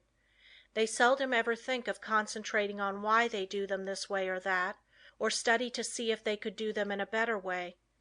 Now my object in this chapter is to get you to concentrate on your habits, so you can find out which are good and which are bad for you.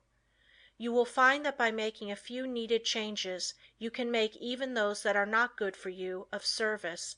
The good habits you can make much better. The first thing I want you to realize is that all habits are governed consciously or unconsciously by the will. Most of us are forming new habits all the time. Very often, if you repeat something several times in the same way, you will have formed the habit of doing it that way.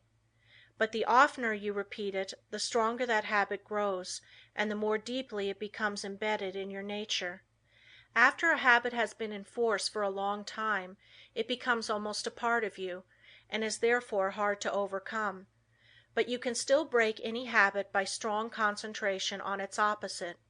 All our life, so far as it has definite form, is but a mass of habits, practical, emotional, and intellectual, systematically organized, for our weal or woe, and bearing us irresistibly toward our destiny, whatever the latter may be.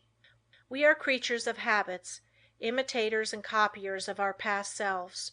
We are liable to be bent or curved as we can bend a piece of paper, and each fold leaves a crease, which makes it easier to make the fold there the next time. The intellect and will are spiritual functions, still they are immersed in matter, and to every movement of theirs corresponds a movement in the brain, that is, in their material correlative. This is why habits of thought and habits of willing can be formed. All physical impressions are the carrying out of the actions of the will and intellect. Our nervous systems are what they are today because of the way they have been exercised. As we grow older, most of us become more and more like automatic machines. The habits we have formed increase in strength. We work in our old characteristic way. Your associates learn to expect you to do things in a certain way. So you see that your habits make a great difference in your life, and as it is just about as easy to form good habits as it is bad, you should form only the former. No one but yourself is responsible for your habits. You are free to form the habits that you should, and if everyone could realize the importance of forming the right kind of habits, what a different world this would be. How much happier everyone would be. Then all instead of the few might win success. Habits are formed more quickly when we are young, but if we have already passed the youthful plastic period, the time to start to control our habits is right now, as we will never be any younger. You will find the following maxims worth remembering. First maxim: we must make our nervous system our ally instead of our enemy. Second maxim: in the acquisition of a new habit, as in the leaving off of an old one, we must take care to launch ourselves with as strong and decided an initiative as possible. The man that is in the habit of doing the right thing from boyhood has only good motives, so it is very important for you that you concentrate assiduously on the habits that reinforce good motives. Surround yourself with every aid you can. Don't play with fire by forming bad habits. Make a new beginning today. Study why you have been doing certain things. If they are not for your good, shun them henceforth. Don't give in to a single temptation, for every time you do, you strengthen the chain of bad habits. Every time you keep a resolution, you break the chain that enslaves you. Third maxim: never allow an exception to occur till the new habit is securely rooted in your life. Here is the idea: you never want to give in until the new habit is fixed, else you undo all that has been accomplished by previous efforts. There are two opposing inclinations. One wants to be firm and the other wants to give in. By your will you can become firm, through repetition. Fortify your will to be able to cope with any and all opposition. Fourth maxim: seize the very first possible opportunity to act on every resolution you make, and on every emotional prompting you may experience in the direction of the habits you aspire to gain. To make a resolve and not to keep it is of little value, so by all means keep every resolution you make, for you not only profit by the resolution, but it furnishes you with an exercise that causes the brain cells and physiological correlatives to form the habit of adjusting themselves to carry out resolutions. A tendency to act becomes efficiently ingrained in us in proportion to the uninterrupted frequency with which the actions actually occur, and the brain grows to their use. When a resolve or a fine glow of feeling is allowed to evaporate without bearing fruit, it is worse than a chance lost. If you keep your resolutions, you form a most valuable habit. If you break them, you form a most dangerous one.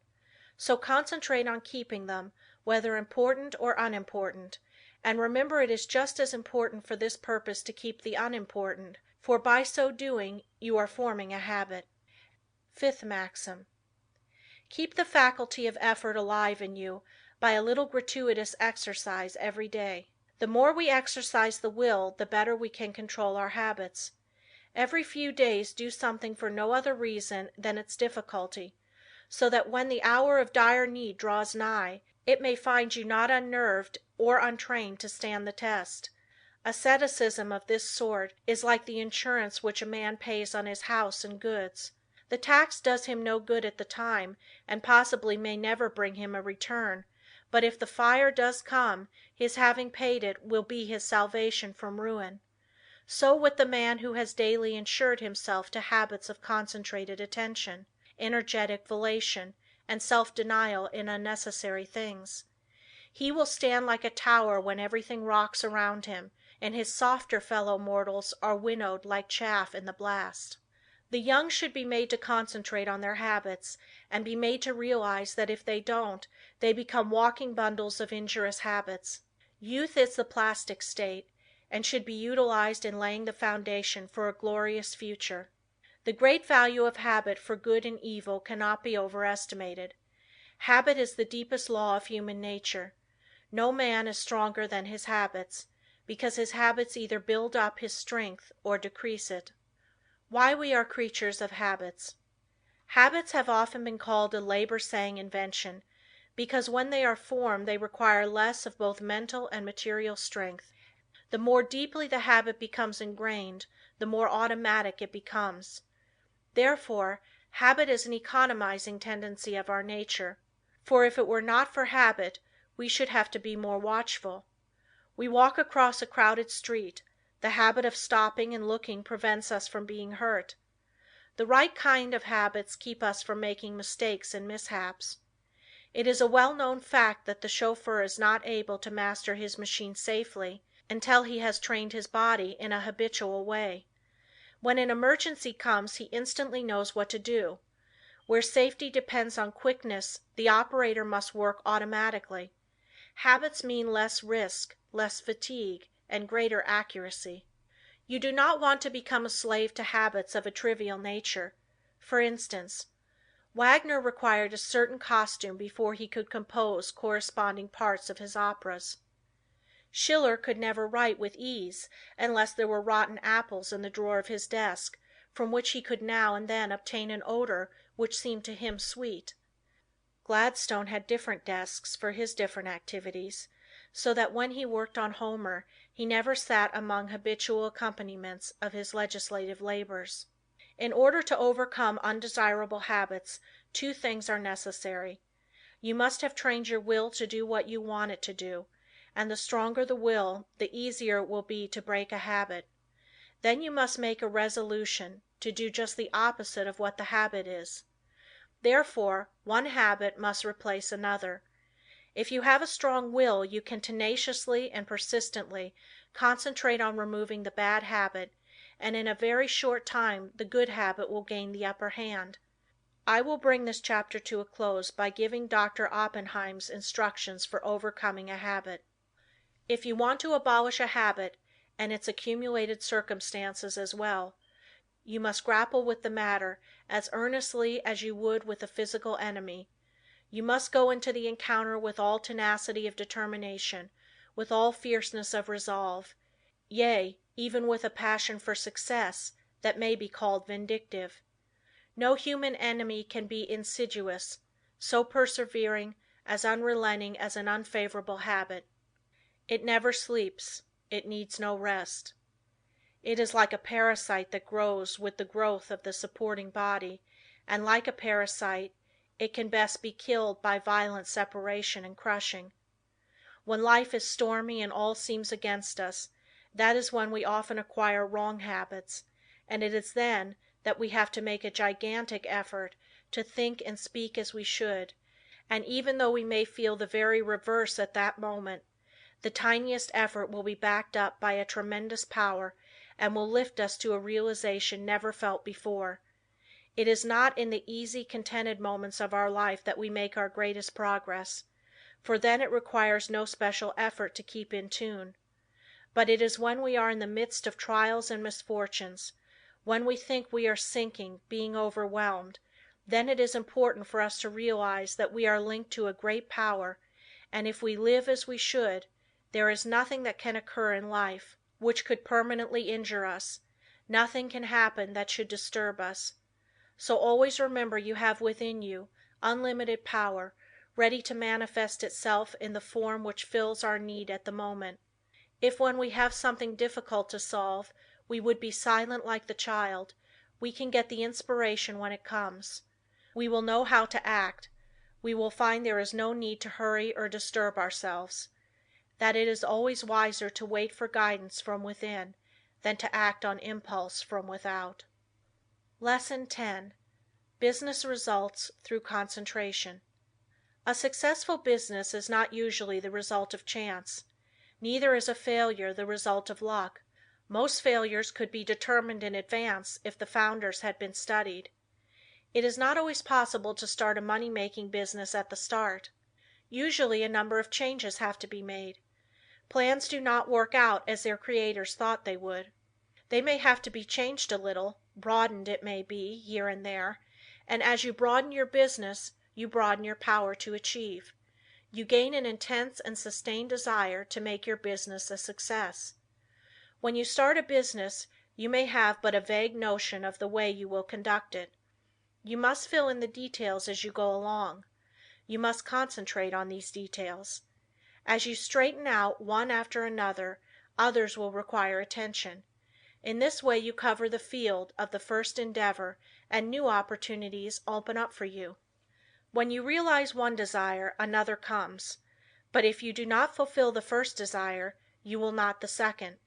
The person that does not carry his desires into action is only a dreamer. Desire is a great creative force, if it is pure, intense and sustained. It is our desires that keep stirring us up to action, and they will strengthen and broaden you if you make them materialize. Every man who achieves success deserves it. When he first started out, he did not understand how to solve the problems that afterwards presented themselves. But he did each thing as it came up in the very best way that he could, and this developed his power of doing bigger things. We become masters of business by learning to do well whatever we attempt. The man that has thorough knowledge of his business can of course direct it much more easily and skillfully than the man who lacks that knowledge. The skilled business director can sit in his private office and still know accurately what is actually being done. He knows what should be done in any given time, and if it is not accomplished, he knows that his employees are not turning out the work that they should. It is then easy to apply the remedy. Business success depends on well-concentrated efforts. You must use every mental force you can muster. The more these are used, the more they increase. Therefore, the more you accomplish today, the more force you will have at your disposal with which to solve your problems tomorrow. If you are working for someone else today and wish to start in a business for yourself, think over carefully what you would like to do. Then when you have resolved what you want to do, you will be drawn towards it. There is a law that opens the way to the fulfillment of your desires. Of course, back of your desires you must put forward the necessary effort to carry out your purpose. You must use your power to put your desires into force.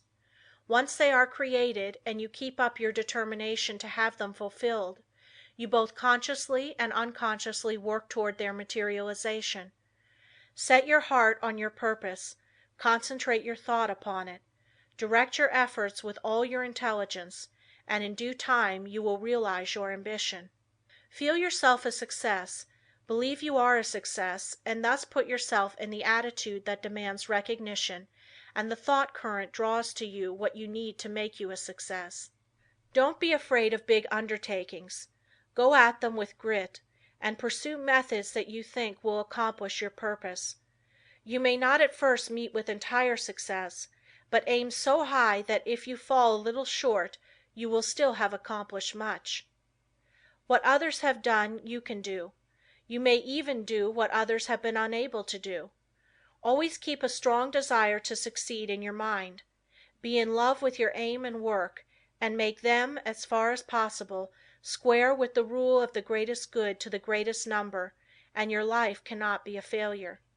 The successful business attitude must be cultivated to make the most out of your life, the attitude of expecting great things from both yourself and others. It alone will often cause men to make good, to measure up to the best that is in them. It is not the spasmodic spurts that count on a long journey, but the steady efforts. Spurts fatigue and make it hard for you to continue. Rely on your own opinion. It should be as good as anyone else's. When once you reach a conclusion, abide by it. Let there be no doubt or wavering in your judgment. If you are uncertain about every decision you make, you will be subject to harassing doubts and fears which will render your judgment of little value. The man that decides according to what he thinks right and who learns from every mistake acquires a well-balanced mind that gets the best results. He gains the confidence of others. He is known as the man that knows what he wants, and not as the one that is as changeable as the weather. The man of today wants to do business with the man that he can depend upon. Uncertainties in the business world are meeting with more disfavor.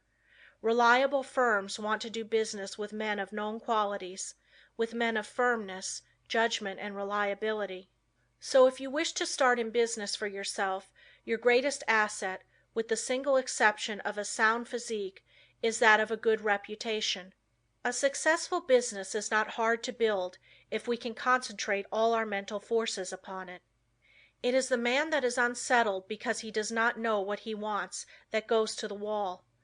We hear persons say that business is trying on the nerves, but it is the unsettling elements of fret and worry and suspense that are nerve exhausting, and not the business. Executing one's plans may cause fatigue; enjoyment comes with rest. If there has not been any unnatural strain, the recuperative powers replace what energy has been lost. By attending to each day's work properly, you develop the capacity to do a greater work tomorrow. It is this gradual development that makes possible the carrying out of big plans. The man that figures out doing something each hour of the day gets somewhere. At the end of each day you should be a step nearer your aim. Keep the idea in mind that you mean to go forward, that each day must mark an advance, and forward you will go. You do not even have to know the exact direction, so long as you are determined to find the way, but you must not turn back once you have started. Even the brilliant men's conceptions of the possibilities of their mental forces are so limited and below their real worth that they are far more likely to belittle their possibilities than they are to exaggerate them. You don't want to think that an aim is impossible because it has never been realized in the past. Every day someone is doing something that was never done before. We are pushing ahead faster. Formerly it took decades to build up a big business, but today it is only but a matter of years, sometimes of months. Plan each day's activities carefully and you can reach any height you aim at. If each thing you do is done with concise and concentrated thought, you will be able to turn out an excellent quality and a large quantity of work. Plan to do so much work during the day, and you will be astonished to see how much more you will do than on other days when you had not decided on any certain amount. I have demonstrated that the average business working force could do the same amount of work in 6 hours that they now do in 8, without using up any more energy. Never start to accomplish anything in an indecisive, indefinite, uncertain way. Tackle everything with a positiveness and an earnestness that will concentrate your mind and attract the very best associated thoughts. You will in a short time find that you will have extra time for planning bigger things.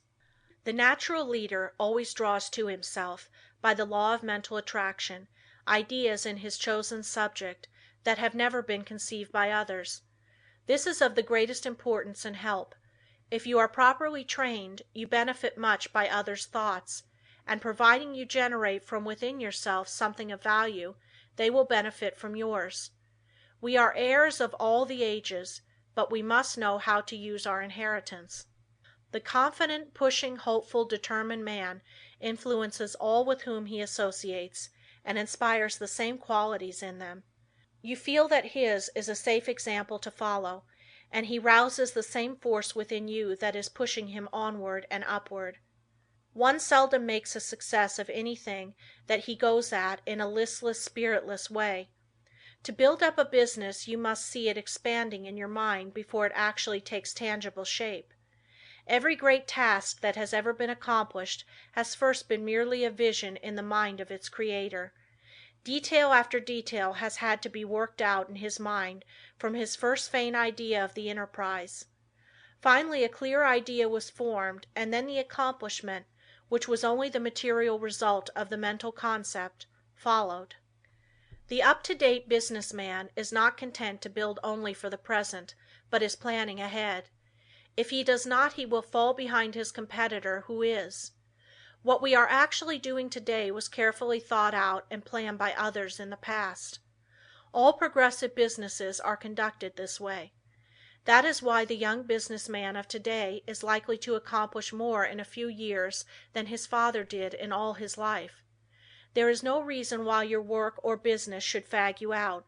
When it does there is something wrong. You are attracting forces and influence that you should not, because you are not in harmony with what you are doing. There is nothing so tiring as to try to do the work for which we are unfitted, both by temperament and training. Each one should be engaged in a business that he loves. He should be furthering movements with which he is in sympathy. He will then only do his best work and take intense pleasure in his business.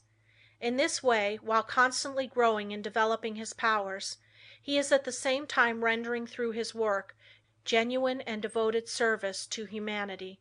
Business success is not the result of chance, but of scientific ideas and plans carried out by an aggressive and progressive management. Use your mental forces so that they will grow and develop. Remember that everything you do is the result of mental action. Therefore, you can completely control your every action. Nothing is impossible for you. Don't be afraid to tackle a difficult proposition. Your success will depend upon the use you make of your mind. This is capable of wonderful development. See that you make full use of it, and not only develop yourself but your associates. Try to broaden the visions of those with whom you come in contact, and you will broaden your own outlook of life. Are you afraid of responsibilities? In order for the individual soul to develop, you must have responsibilities. You must manifest the omnipotence of the law of supply. The whole world is your legitimate sphere of activity. How much of a conqueror are you? What have you done? Are you afraid of responsibility, or are you ever dodging, flinching, or sidestepping it? If you are not a real man. Your higher self never winces. So be a man and allow the powers of the higher self to manifest, and you will find you have plenty of strength, and you will feel better when you are tackling difficult propositions. End of Lesson 10. Lesson 11. Concentrate on courage. Courage is the backbone of man. The man with courage has persistence. He states what he believes and puts it into execution. The courageous man has confidence. He draws to himself all the moral qualities and mental forces which go to make up a strong man. Whereas the man without courage draws to himself all the qualities of a weak man, vacillation, doubt, hesitancy, and unsteadiness of purpose. You can therefore see the value of concentration on courage. It is a most vital element of success. The lack of courage creates financial as well as mental and moral difficulties. When a new problem comes, instead of looking upon it as something to be achieved, the man or woman without courage looks for reasons why it cannot be done, and failure is naturally the almost inevitable result. This is a subject well worthy of your study.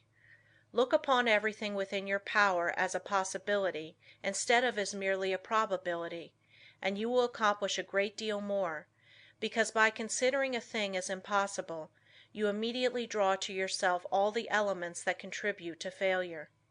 Lack of courage destroys your confidence in yourself. It destroys that forceful, resolute attitude so important to success. The man without courage unconsciously draws to himself all that is contemptible, weakening, demoralizing, and destructive. He then blames his luck when he does not secure the things he weakly desires. We must first have the courage to strongly desire something. A desire to be fulfilled must be backed by the strength of all our mental forces. Such a desire has enough commanding force to change all unfavorable conditions. The man with courage commands, whether be on the battlefield or in business life. What is courage? It is the will to do. It takes no more energy to be courageous than to be cowardly. It is a matter of the right training in the right way. Courage concentrates the mental forces on the task at hand. It then directs them thoughtfully, steadily, deliberately, while attracting all the forces of success toward the desired end. Cowardice, on the other hand, dissipates both our mental and moral forces, thereby inviting failure. As we are creatures of habit, we should avoid persons that lack courage. They are easy to discover because of their habits of fear in attacking new problems. The man with courage is never afraid. Start out today with the idea that there is no reason why you should not be courageous. If any fear thoughts come to you, cast them off as you would the deadly viper. Form the habit of never thinking of anything unfavorable to yourself or anyone else. In dealing with difficulties, new or old, hold ever the thought, I am courageous. Whenever a doubt crosses the threshold of your mind, banish it. Remember, you as a master of your mind control its every thought, and here is a good one to often affirm: I have courage because I desire it, because I need it, because I use it, and because I refuse to become such a weakling as cowardice produces. There is no justification for the loss of courage. The evils by which you will almost certainly be overwhelmed without it are far greater than those which courage will help you to meet and overcome. Right then must be the moralist who says that the only thing to fear is fear. Never let another's opinion affect you. He cannot tell you what you are able to do. He does not know what you can do with your forces. The truth is, you do not know yourself until you have put yourself to the test. Therefore, how can someone else know? Almost all wonderful achievements have been accomplished after it has been thoroughly demonstrated that they were impossibilities. Once we understand the law, all things are possible. If they were impossibilities, we could not conceive them. Just the moment you allow someone to influence you against what you think is right, you lose that confidence in yourself that inspires courage, and carries with it all the forces which courage creates. Just the moment you begin to swerve in your plan, you begin to carry out another's thought and not your own. You become the directed and not the director. You forsake the courage and resolution of your own mind, and you therefore lack the very forces that you need to sustain and carry out your work. Instead of being self-reliant, you become timid, and this invites failure. When you permit yourself to be influenced from your plan by another, you are unable to judge as you should, because you have allowed another's influence to deprive you of your courage and determination, without absorbing any of his in return. So you are in much the same predicament as you would be in if you turned over all your worldly possessions to another without getting value received. Concentrate on just the opposite of fear, want, poverty, sickness, etc. Never doubt your own ability. You have plenty, if you will just use it. A great many men are failures because they doubt their own capacity. Instead of building up strong mental forces which would be of the greatest use to them, their fear thoughts tear them down. Fear paralyzes energy. It keeps us from attracting the forces that go to make up success. Fear is the worst enemy we have. There are few people that really know that they can accomplish much.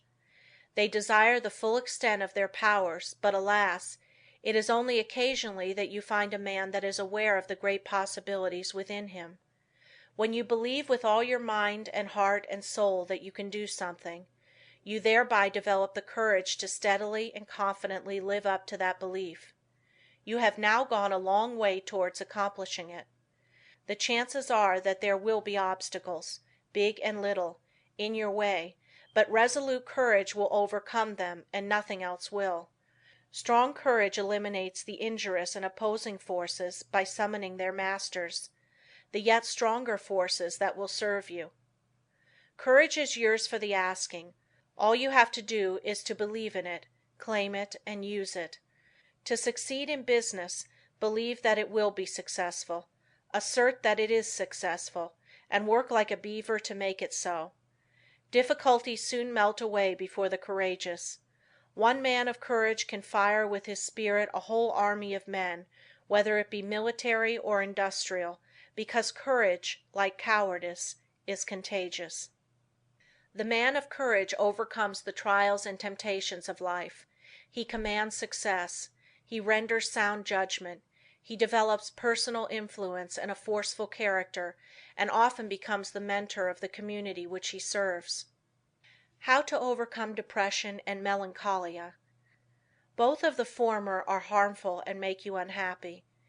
These are states that can be quickly overcome through concentrating more closely on the higher self, for when you do you cut off the connection with the harmful force currents. You can also drive away moods by simply choosing and fully concentrating on an agreeable subject. Through willpower and thought control we can accomplish anything we want to do. There is wonderful inherent power within us all, and there is never any sufficient cause for fear except ignorance. Every evil is but the product of ignorance, and every one that possesses the power to think has the power to overcome ignorance and evil. The pain that we suffer from doing evil are but the lessons of experience, and the object of the pain is to make us realize our ignorance. When we become depressed it is evidence that our thought faculties are combining improperly, and thereby attracting the wrong force currents. All that is necessary to do is to exercise the will and concentrate upon happy subjects. I will only think of subjects worthy of my higher self and its powers. Lesson 12. Concentrate on wealth. It was never intended that man should be poor. When wealth is obtained under the proper conditions it broadens the life. Everything has its value. Everything has a good use and a bad use. The forces of mind, like wealth, can be directed either for good or evil. A little rest will recreate forces.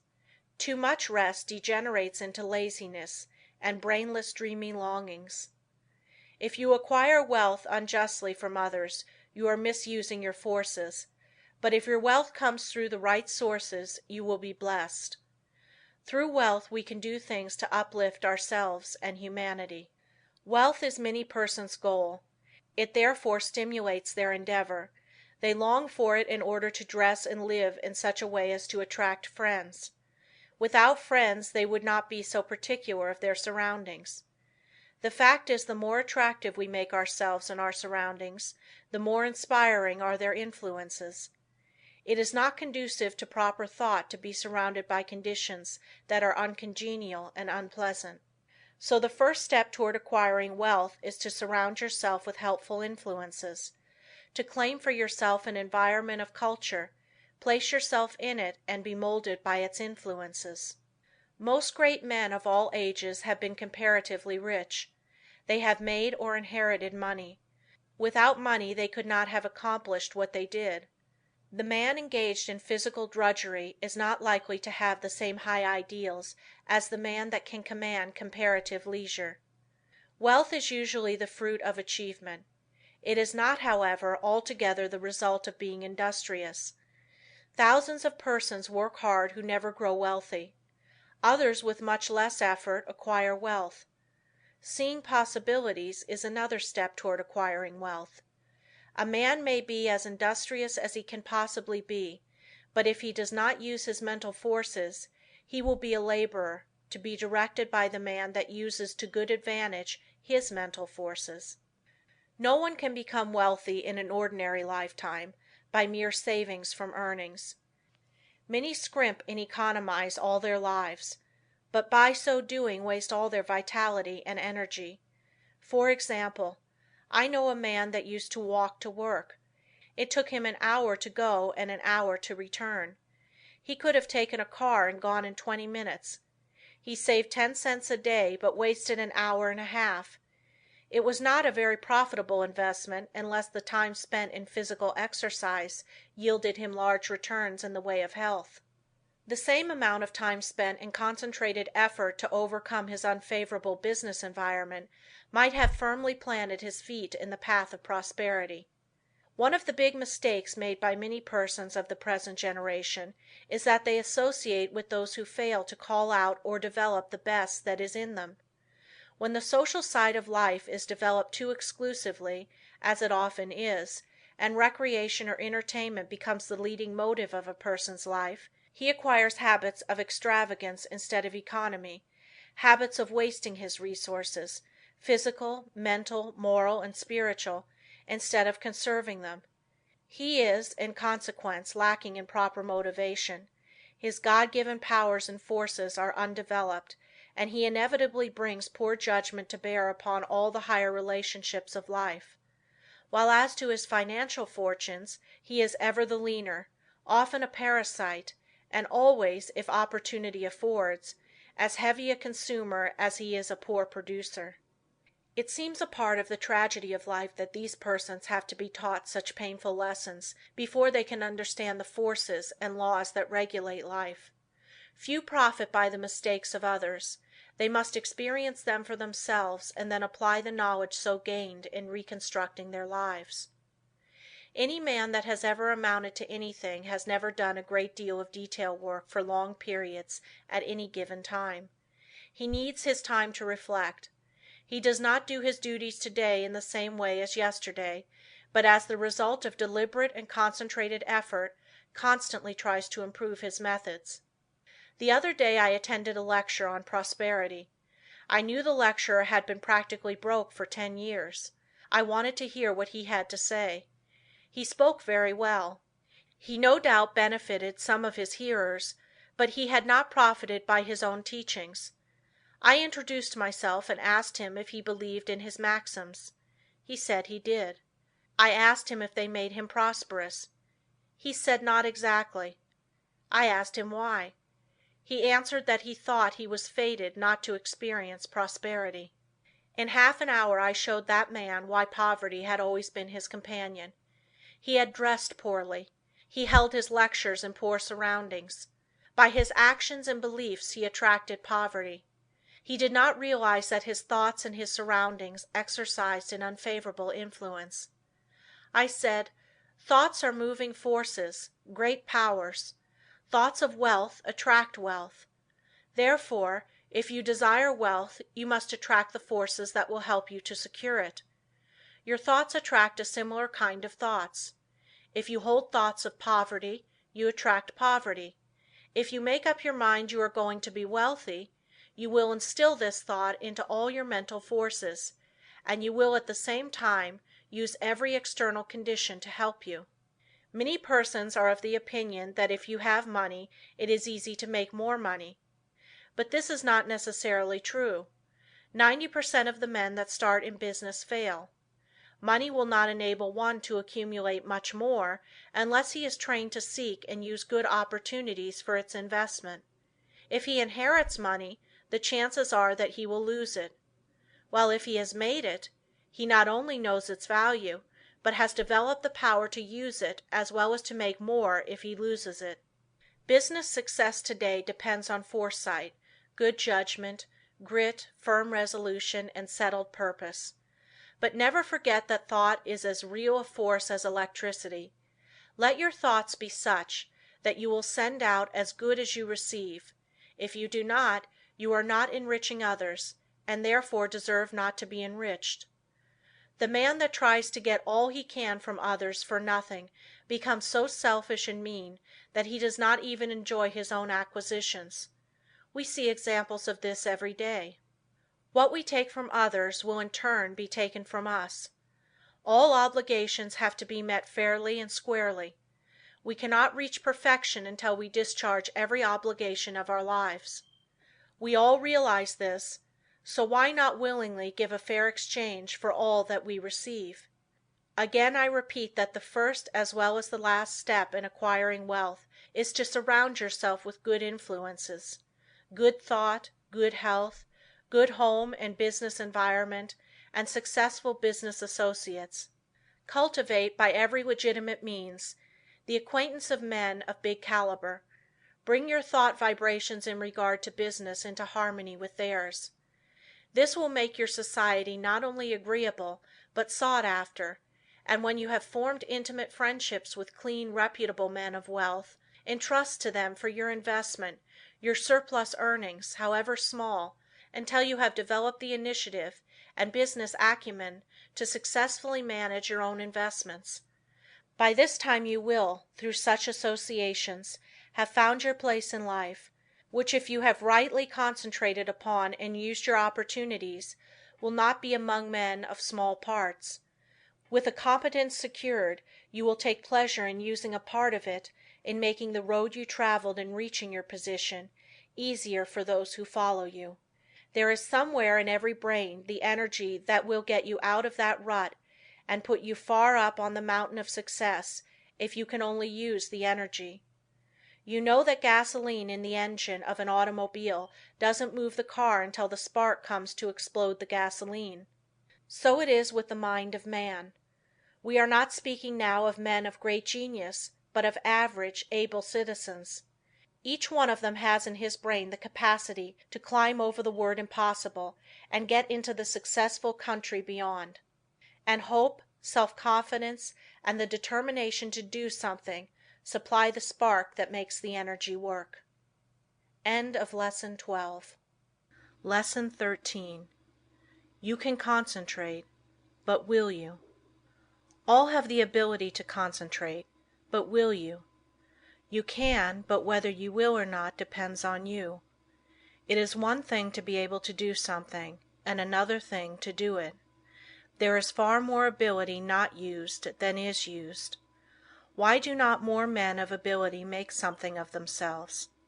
There are comparatively few successful men, but many ambitious ones. Why do not more get along?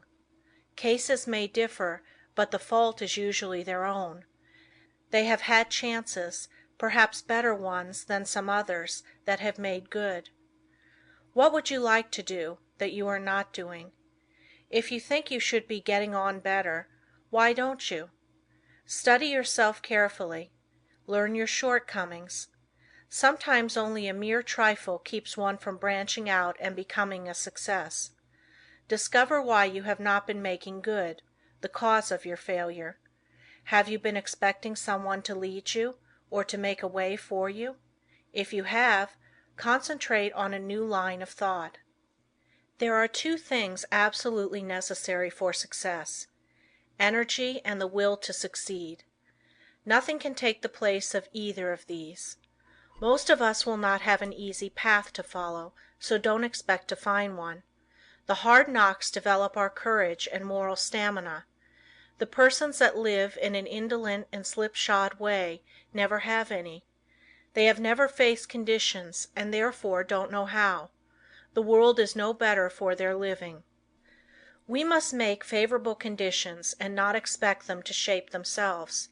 It is not the man that says, "It can't be done," but the man that goes ahead in spite of adverse advice and shows that it can be done, that gets there today. "The Lord helps those that help themselves" is a true saying. We climb the road to success by overcoming obstacles. Stumbling blocks are but stepping stones for the man that says, "I can and I will." When we see cripples, the deaf and dumb, the blind and those with other handicaps amounting to something in the world, the able-bodied man should feel ashamed of himself if he does not make good. There is nothing that can resist the force of perseverance. The way ahead of all of us is not clear sailing, but all hard passages can be bridged, if you just think they can and concentrate on how to do it. But if you think the obstacles are unsurmountable, you will not of course try, and even if you do, it will only be in a half-hearted way, a way that accomplishes nothing. Many men will not begin an undertaking unless they feel sure they will succeed in it. What a mistake! This would be right if we were sure of what we could and could not do. But who knows? There may be an obstruction there now that may not be there next week. There may not be an obstruction there now that will be there next week. The trouble with most persons is that just as soon as they see their way blocked, they lose courage. They forget that usually there is a way around the difficulty. It's up to you to find it. If you tackle something with little effort, when the conditions call for a big effort, you will of course not win. Tackle everything with a feeling that you will utilize all the power within you to make it a success. This is the kind of concentrated effort that succeeds. Most people are beaten before they start. They think they are going to encounter obstacles, and they look for them instead of for means to overcome them. The result is that they increase their obstacles instead of diminishing them. Have you ever undertaken something that you thought would be hard, but afterwards found it to be easy? That is the way a great many times. The things that look difficult in advance turn out to be easy of conquest when once encountered. So start out on your journey with the idea that the road is going to be clear for you, and that if it is not, you will clear the way. All men that have amounted to something have cleared their way, and they did not have the assistance that you will have today. The one great keynote of success is to do whatever you have decided on. Don't be turned from your path, but resolve that you are going to accomplish what you set out to do. Don't be frightened at a few rebuffs, for they cannot stop the man that is determined, the man that knows in his heart that success is only brought by tremendous resolution, by concentrated and wholehearted effort. "He who has a firm will," says Goethe, "molds the world to himself." "People do not lack strength," says Victor Hugo, "they lack will." It is not so much skill that wins victories as it is activity and great determination. There is no such thing as failure for the man that does his best. No matter what you may be working at the present time, don't let this make you lose courage. The tides are continually changing, and tomorrow or some other day they will turn to your advantage if you are a willing and are an ambitious worker. There is nothing that develops you and increases your courage like work. If it were not for work, how monotonous life would at last become. So I say to the man that wants to advance, don't look upon your present position as your permanent one. Keep your eyes open, and add those qualities to your makeup that will assist you when your opportunity comes.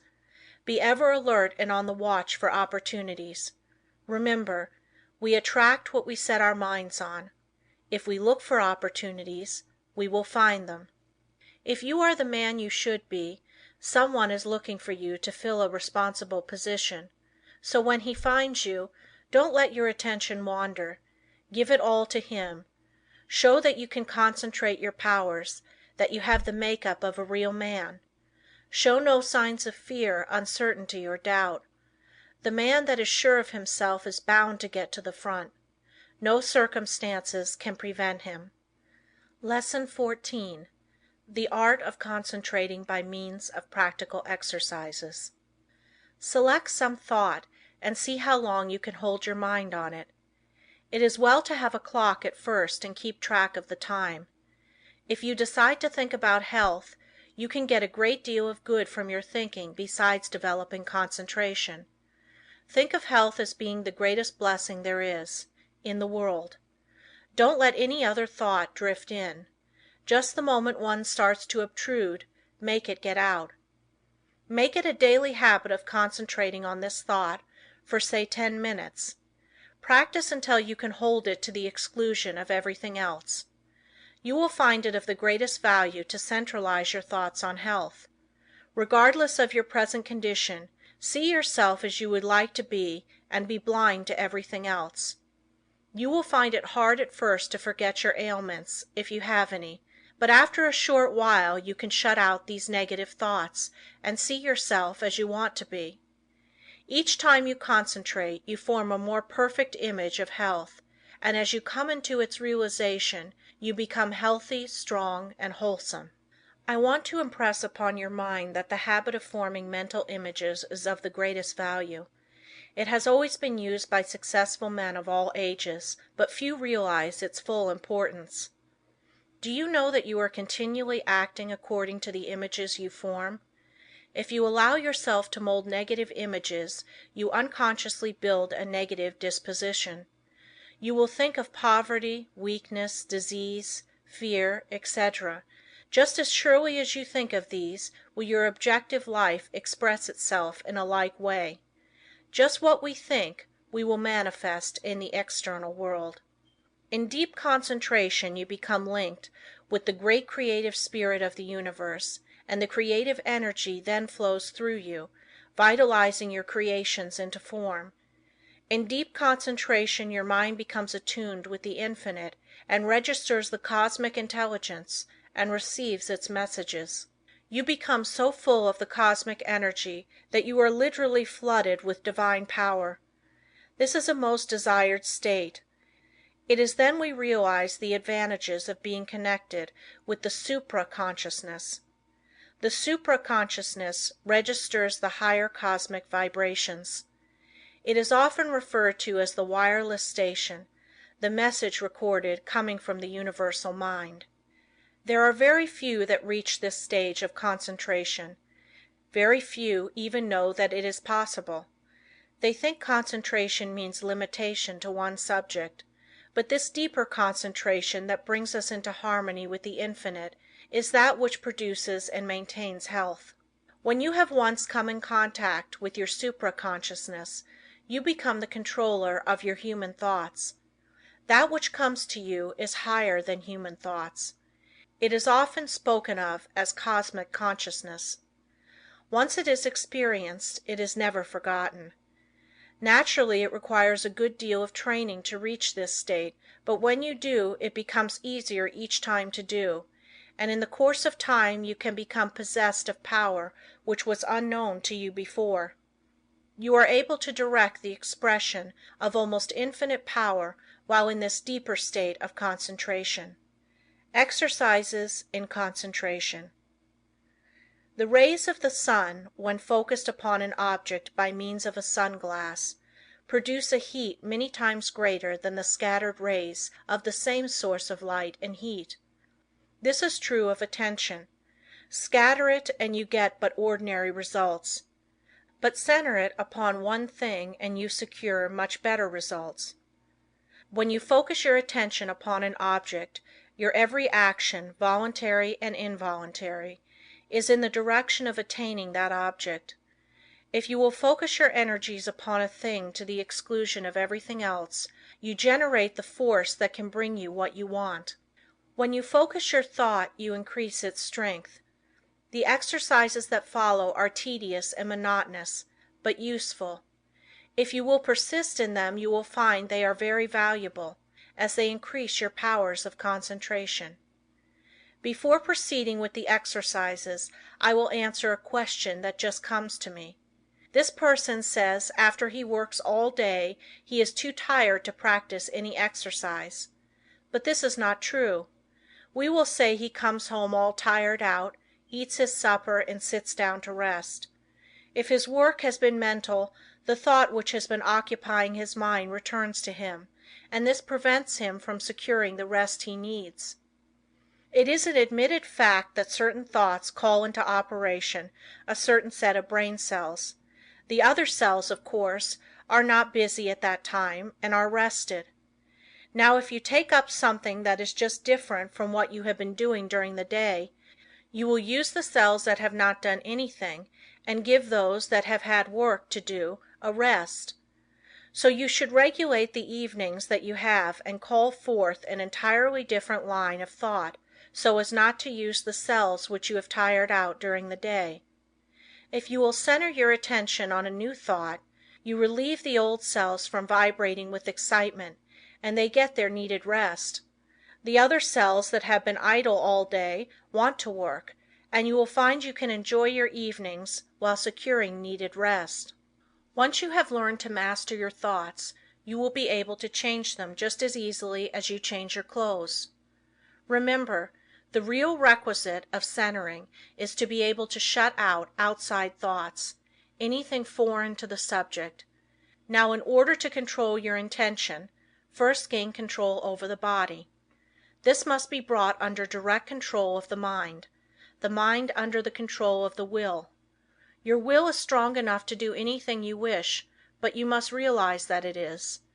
The mind can be greatly strengthened by being brought under the direct influence of the will.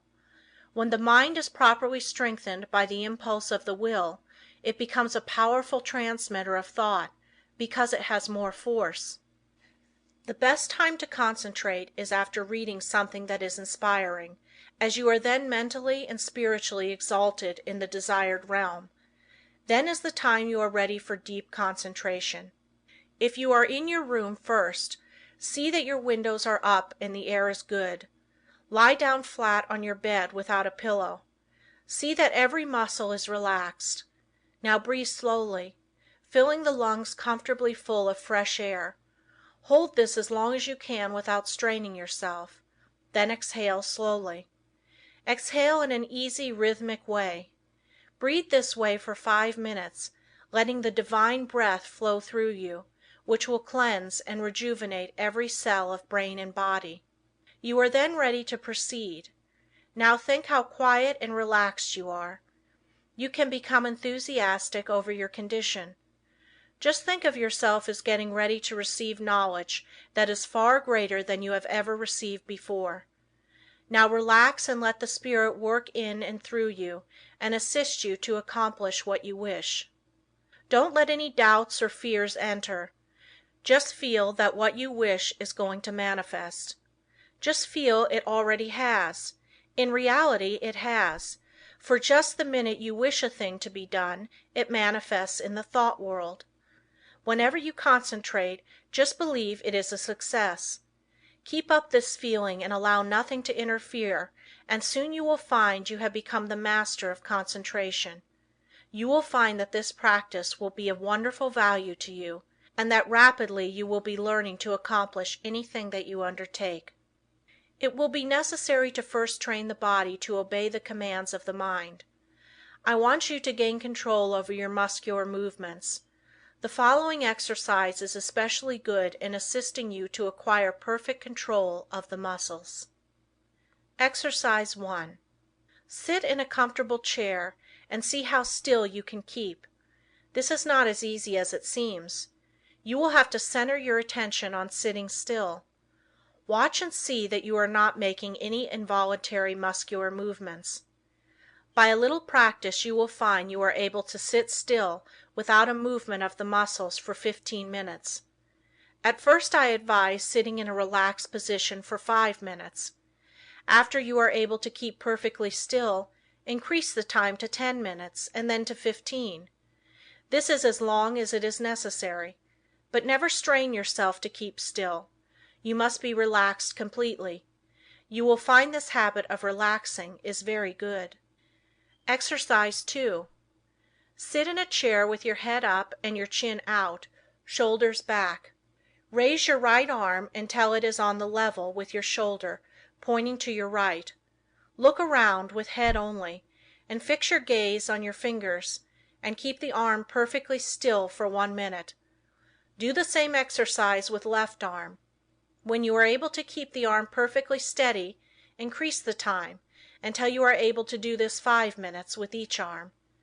Turn the palm of the hand downward when it is outstretched, as this is the easiest position. If you will keep your eyes fixed on the tips of your fingers, you will be able to tell if you are keeping your arm perfectly still. Exercise 3. Fill a small glass of water and grasp it by the fingers. Put the arm directly in front of you.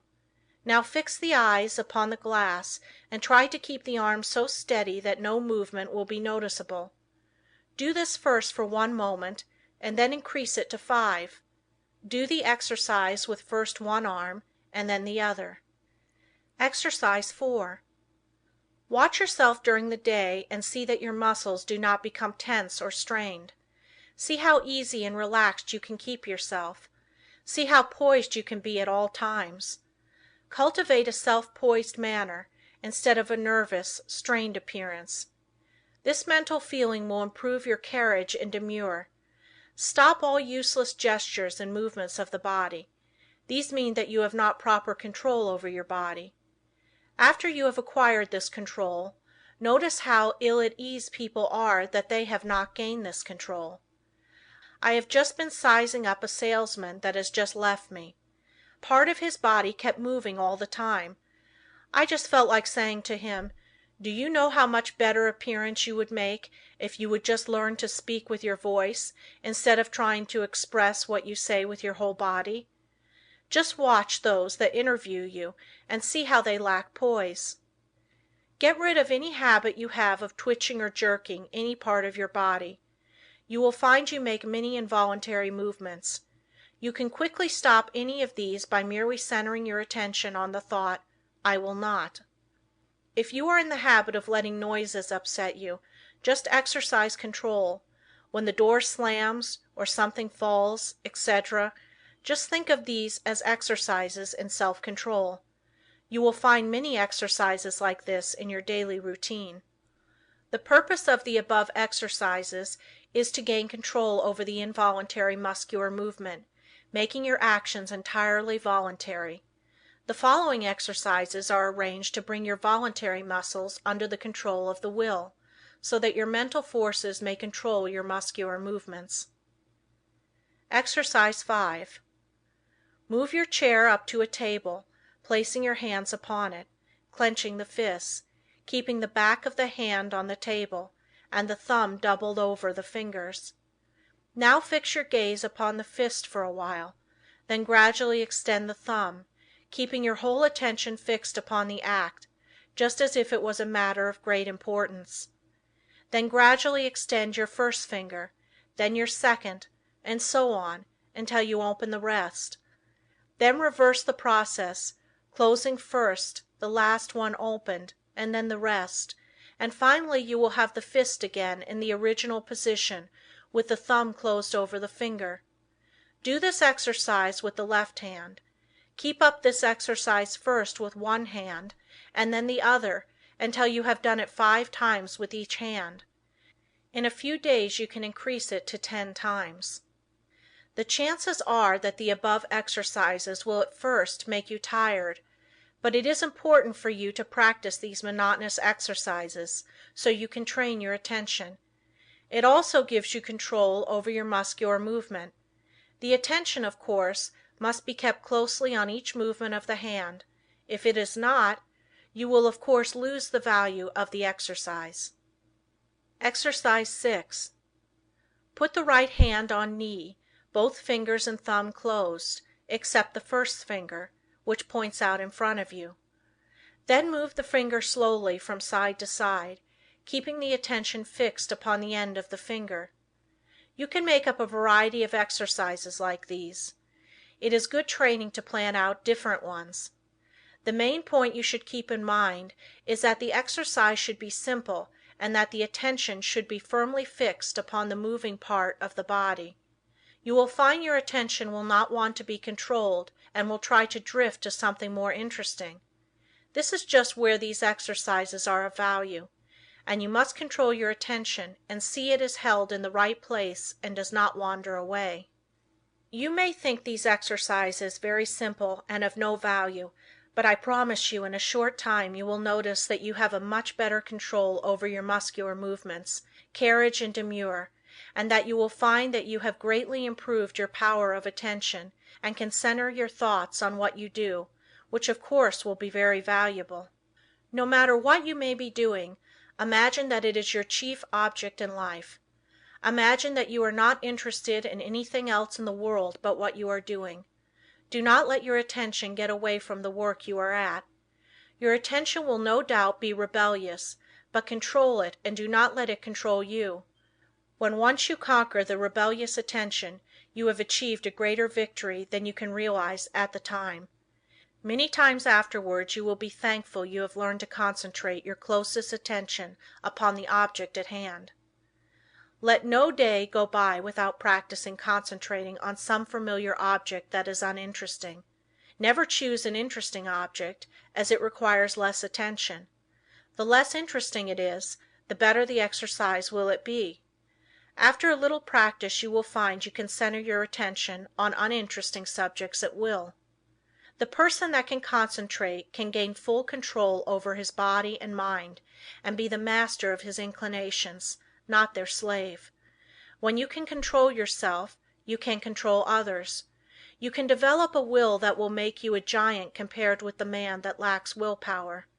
Try out your willpower in different ways until you have it under such control that as soon as you decide to do a thing, you go ahead and do it.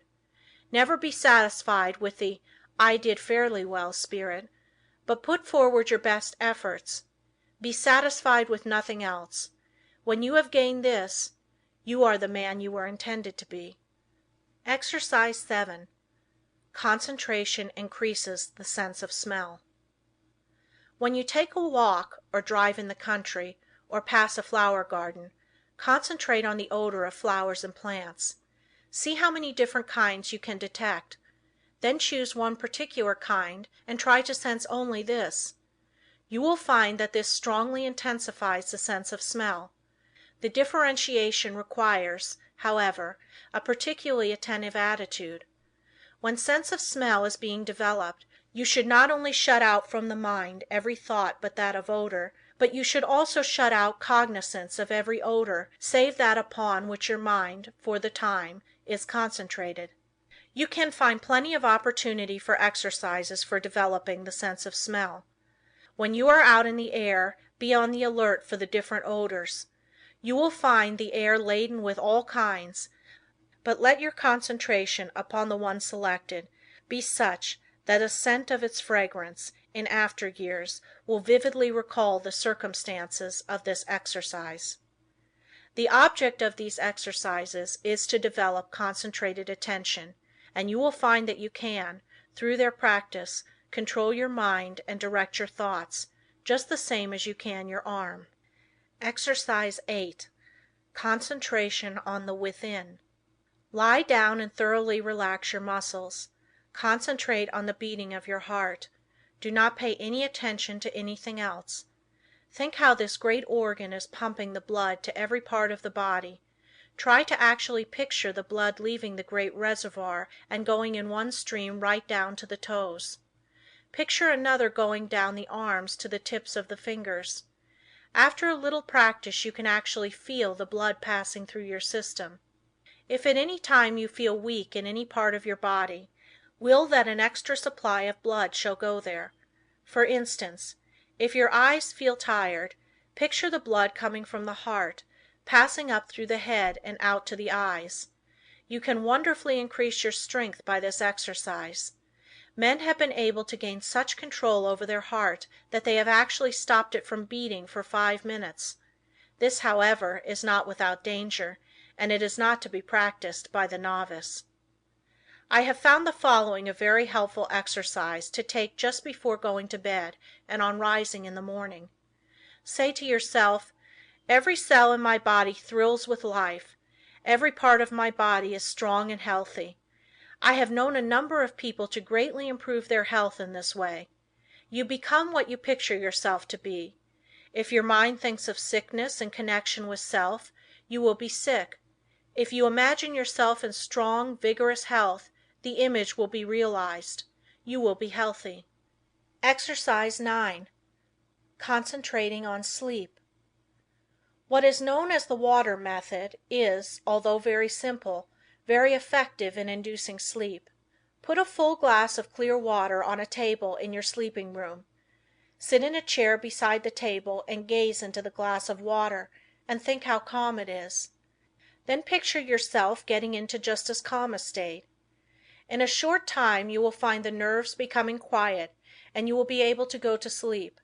Sometimes it is good to picture yourself becoming drowsy to induce sleep, and again, the most persistent insomnia has been overcome by one thinking of himself as some innate object, for instance, a hollow log in the depths of the cool, quiet forest. Those who are troubled with insomnia will find these sleep exercises that quiet the nerves very effective. Just keep the idea in your mind that there is no difficulty in going to sleep. Banish all fears of insomnia. Practice these exercises and you will sleep. By this time you should have awakened to the possibilities of concentration and have become aware of the important part it plays in your life. Exercise 10. Concentration will save energy and appearance. Watch yourself and see if you are not in the habit of moving your hands, thumping something with your fingers, or twirling your mustache. Some have the habit of keeping their feet going, as for instance, tapping them on the floor. Practice standing before a mirror and see if you are in the habit of frowning or causing wrinkles to appear in the forehead. Watch others and see how they needlessly twist their faces in talking. Any movement of the face that causes the skin to wrinkle will eventually cause a permanent wrinkle. As the face is like a piece of silk, you can make a fold in it a number of times, and it will straighten out of itself, but if you continue to make a fold in it, it will in time be impossible to remove it. By concentration, you can stop the worry habit. If you are in the habit of worrying over the merest trifles, just concentrate on this a few minutes and see how needless it is. If you are also in the habit of becoming irritable or nervous at the least little thing, check yourself instantly when you feel yourself becoming so. Start to breathe deeply. Say, "I will not be so weak. I am a master of myself," and you will quickly overcome your condition. Exercise 11. By concentration, you can control your temper. If you are one of those that flare up at the slightest provocation and never try to control yourself, Just think this over a minute. Does it do you any good? Do you gain anything by it? Doesn't it put you out of poise for some time? Don't you know that this grows on you and will eventually make you despised by all that have any dealings with you? Everyone makes mistakes, and instead of becoming angry at their perpetrators, just say to them, "Be more careful next time." This thought will be impressed on them, and they will be more careful. But if you continually complain about their making a mistake, the thought of a mistake is impressed on them, and they will be more likely to make mistakes in the future. All lack of self-control can be conquered if you will but learn to concentrate. Many of you that read this may think you are not guilty of either of these faults, but if you will carefully watch yourself you will probably find that you are, and if this is so, you will be greatly helped by repeating this affirmation each morning. I am going to try today not to make a useless gesture, or to worry over trifles, or become nervous or irritable. I intend to be calm, and in no difference what may be the circumstances, I will control myself. Henceforth, I resolve to be free from all signs that show lack of self-control. At night quickly review your actions during the day and see how fully you realized your aim. At first you will, of course, have to plead guilty of violation a few times, but keep on, and you will soon find that you can live up to your ideal. After you have once gained self-control, however, don't relinquish it. For some time it will still be necessary to repeat the affirmation in the morning and square your conduct with it in the evening. Keep up the good work until at last the habit of self-control is so firmly fixed that you could not break it even though you tried. I have had many persons tell me that this affirmation and daily review made a wonderful difference in their lives. You too will notice a difference if you live up to these instructions. Exercise 12. Practice talking before a glass. Make 2 marks on your mirror on a level with your eyes, and think of them as 2 human eyes looking into yours. Your eyes will probably blink a little at first. Do not move your head, but stand erect. Concentrate all your thoughts on keeping your head perfectly still. Do not let another thought come into your mind. Then, still keeping the head, eyes and body still, think that you look like a reliable man or woman should, like a person that anyone would have confidence in. Do not let your appearance be such as to justify the remark, "I don't like his appearance. I don't believe he can be trusted." While standing before the mirror, practice deep breathing. See that there is plenty of fresh air in the room and that you are literally feasting on it. You will find that, as it permeates every cell, your timidity will disappear. It has been replaced by a sense of peace and power. The one that stands up like a man and has control over the muscles of his face and eyes always commands attention. In his conversation he can better impress those with whom he comes in contact. He acquires a feeling of calmness and strength that causes opposition to melt away before it. 3 minutes a day is long enough for the practice of this exercise. Look at the clock before you commence the exercise, and if you find you can prolong the exercise for more than 5 minutes, do so. The next day sit in a chair and without looking at the picture, concentrate on it and see if you cannot think of additional details concerning it. The chances are you will be able to think of many more. It might be well for you to write down all you thought of the first day, and then add to the list each new discovery. You will find that this is a very excellent exercise in concentration. Exercise 13. The control of sensations. Think how you would feel if you were cool, then think how you would feel if you were cold. Again, how would you feel if it were freezing? In this state you would be shivering all over. Now think of just the opposite conditions. Construct such a vivid image of heat that you are able to experience the sensation of heat even in the coldest atmosphere. It is possible to train your imagination until you do this, and it can then be turned to practical account in making undesirable conditions bearable. You can think of many very good exercises like this. For instance, if you feel yourself getting hungry or thirsty, and for any reason you do not wish to eat, Do not think of how hungry or thirsty you are, but just visualize yourself as finishing a hearty meal. Again, when you experience pain, do not increase it by thinking about it, but do something to divert your attention, and the pain will seem to decrease. If you will start practicing along this line systematically, you will soon gain a wonderful control over the things that affect your physical comfort. Exercise 14. The Eastern Way of Concentrating. Sit in a chair with a high back in upright position. Press one finger against the right nostril. Now take a long, deep breath, drawing the breath in gently as you count 10. Then expel the breath through the right nostril as you count 10. Repeat this exercise with the opposite nostril. This exercise should be done at least 20 times at each sitting. Exercise 15.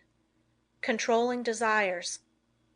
Desire, which is one of the hardest forces to control, will furnish you with excellent exercises in concentration. It seems natural to want to tell others what you know, but by learning to control these desires, you can wonderfully strengthen your powers of concentration. Remember, you have all that you can do to attend to your own business. Do not waste your time in thinking of others or in gossiping about them. If from your own observation you learn something about another person that is detrimental, keep it to yourself.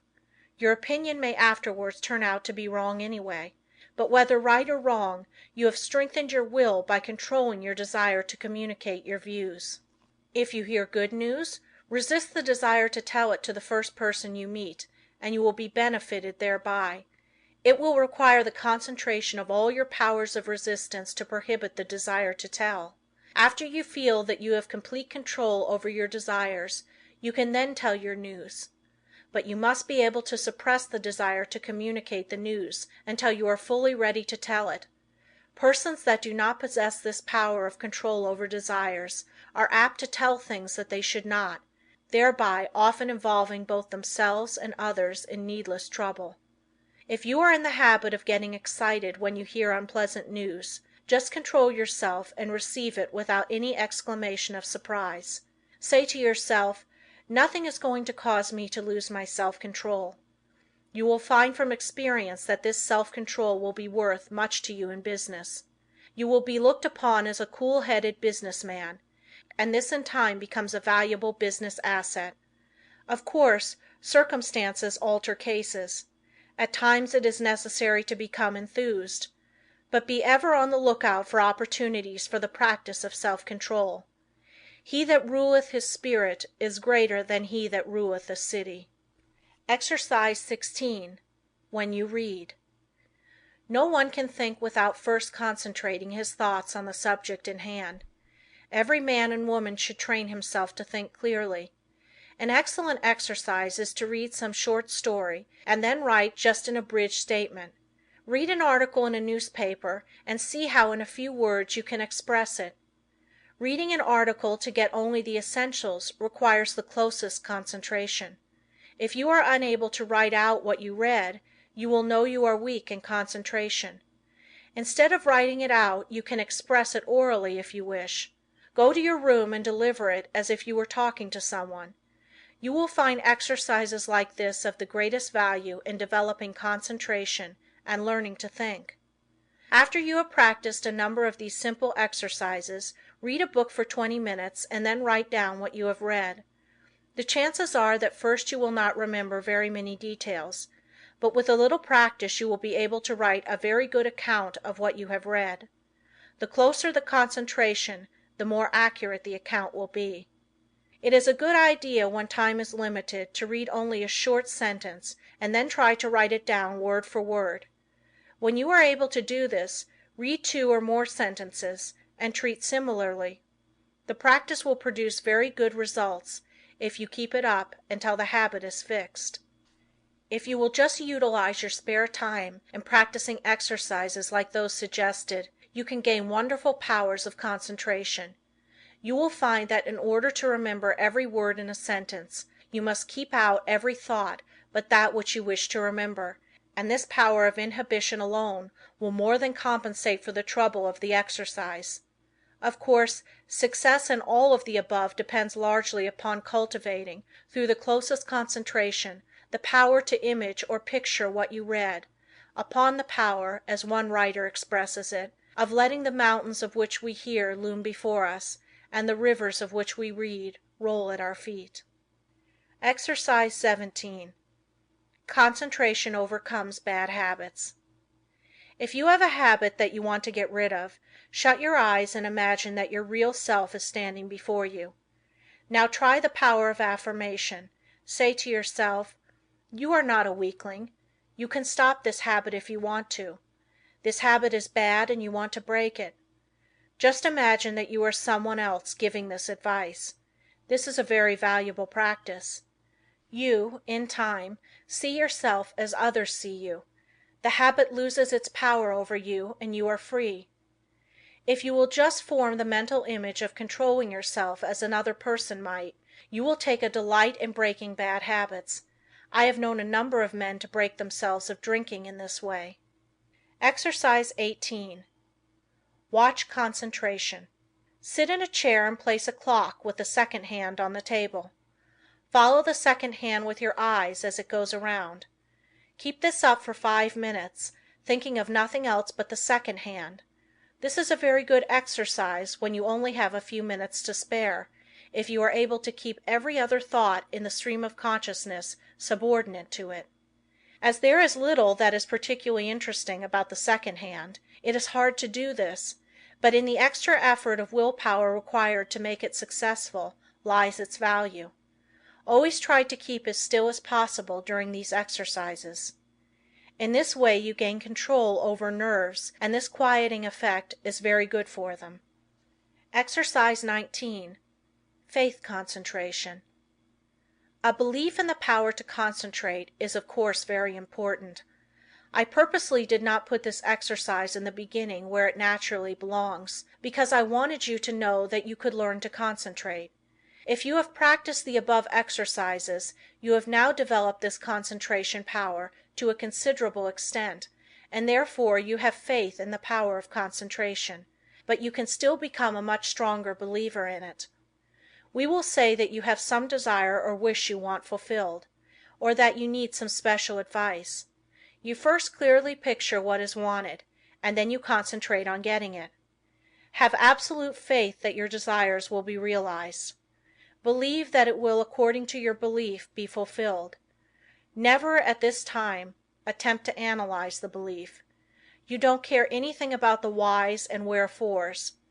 You want to gain the thing you desire, and if you concentrate on it in the right way, you will get it. A caution. Never think you will not succeed, but picture what is wanted as already yours, and yours it surely will be. Self-distrust. Do you ever feel distrust in yourself? If you do, just ask yourself, which self do I mistrust? Then say, my higher self cannot be affected. Then think of the wonderful powers of the higher self. There is a way to overcome all difficulties, and it is a delight for the human soul to do so. Instead of wasting precious thought force by dreading or fearing a disagreeable interview or event, instead devote the time in concentrated thought and how to make the best of the interview or event, and you will find that it will not be as unpleasant as you thought it would be. Most of our troubles are but imaginary, and it is the mental habit of so dreading them that really acts as a magnet in attracting those that really do come. Your evil circumstances are created or attracted by your own negative fears and wrong thoughts, and are a means of teaching you to triumph over all evils, by discovering that which is inherent within yourself. You will find it helpful in overcoming self-distrust to stop and think, why are you concentrating your forces? And by so doing, you become more closely attached to the higher self, which never distrusts. End of Lesson 14. Lessons 15 and 16. A man forgets because he does not concentrate his mind on his purpose, especially at the moment he conceives it. We remember only that which makes a deep impression, hence we must first deepen our impressions by associating in our minds certain ideas that are related to them. We will say a wife gives her husband a letter to mail.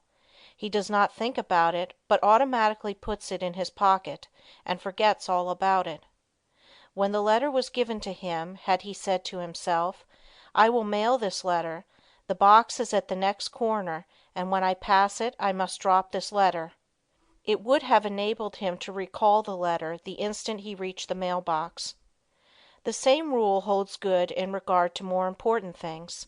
For example, if you are instructed to drop in and see Mr. Smith while out to luncheon today, you will not forget it, if at the same moment the instruction is given, you say to yourself something similar to the following: "When I get to the corner of Blank Street, on my way to luncheon, I shall turn to the right and call on Mr. Smith." In this way the impression is made, the connection established, and the sight of the associated object recalls the errand. The important thing to do is to deepen the impression at the very moment it enters your mind.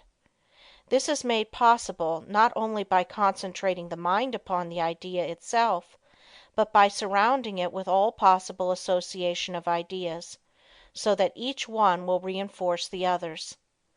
The mind is governed by laws of association, such as the law that ideas which enter the mind at the same time emerge at the same time, one assisting in recalling the others. The reason why people cannot remember what they want to is that they have not concentrated their minds sufficiently on their purpose at the moment when it was formed. You can train yourself to remember in this way by the concentration of the attention on your purpose, in accordance with the laws of association. When once you form this habit, the attention is easily centered and the memory easily trained. Then your memory, instead of failing you at crucial moments, becomes a valuable asset in your everyday work. Exercise in memory concentration. Select some picture, put it on a table, and then look at it for 2 minutes. Concentrate your attention on this picture, observe every detail, then shut your eyes and see how much you can recall about it. Think of what the picture represents, whether it is a good subject, whether it looks natural. Think of objects in foreground, middle ground, background, of details of color and form. Now open your eyes and hold yourself rigidly to the correction of each and every mistake. Close your eyes again and notice how much more accurate your picture is. Practice until your mental image corresponds in every particular to the original. Nature is a wonderful instructor. But there are very few who realize that when we get in touch with Nature, we discover ourselves. That by listening to her voice, with that curious inner sense of ours, we learn the oneness of life and wake up to our own latent powers. Few realize that the simple act of listening and concentrating is our best interior power, for it brings us into close contact with the highest, just as our other senses bring us into touch with the coarser side of human nature. The closer we live to Nature, the more developed is this sense. So-called civilization has overdeveloped our other senses at the expense of this one. Children unconsciously realize the value of concentration. For instance, when a child has a difficult problem to solve and gets to some knotty point which he finds himself mentally unable to do, though he tries his hardest, he will pause and keep quite still, leaning on his elbow, apparently listening. Then you will see, if you are watching, sudden illumination come, and he goes on happily and accomplishes his task. A child instinctively but unconsciously knows when he needs help. He must be quiet and concentrate. All great people concentrate and owe their success to it.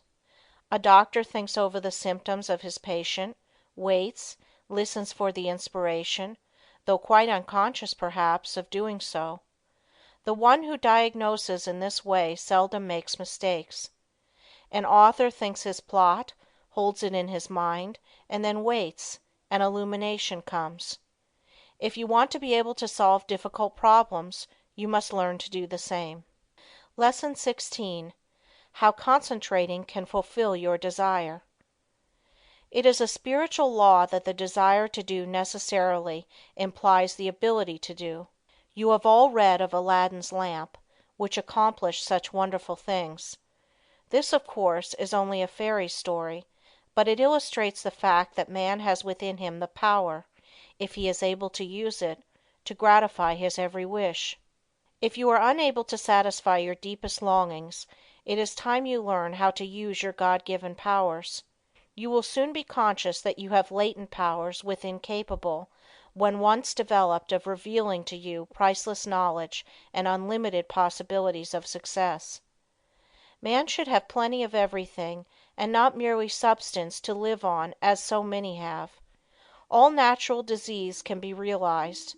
It would be wrong for the Infinite to create wants that could not be supplied. Man's very soul is in his power to think, and it therefore is the essence of all created things.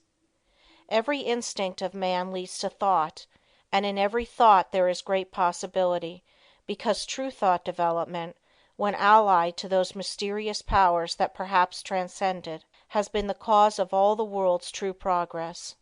In the silence we become conscious of that something which transcends thought, and which uses thought as a medium for expression. Many have glimpses of that something, but few ever reach the state where the mind is steady enough to fathom these depths. Silent, concentrated thought is more potent than spoken words, for speech distracts from the focusing power of the mind by drawing more and more attention to the without.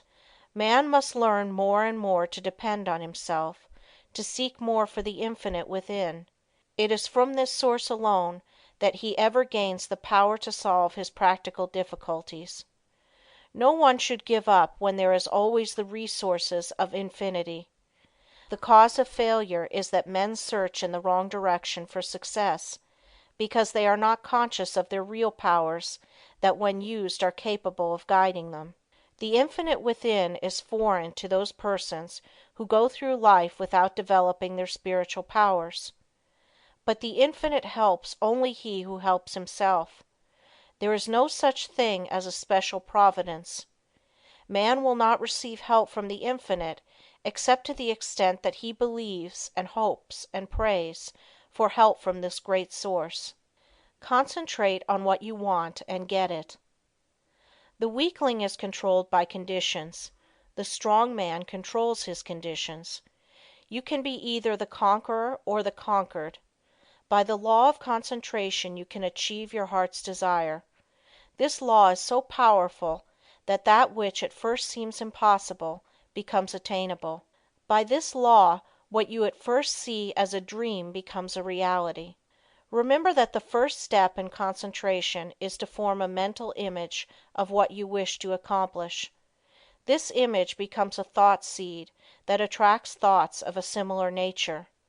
Around this thought, when it is once planted in the imagination or creative region of the mind, you group or build associated thoughts which continue to grow as long as your desire is keen enough to compel close concentration. Form the habit of thinking of something you wish to accomplish for 5 minutes each day. Shut every other thought out of consciousness. Be confident that you will succeed. Make up your mind that all obstacles that are in your way will be overcome and you can rise above any environment. You do this by utilizing the natural laws of the thought world, which are all powerful.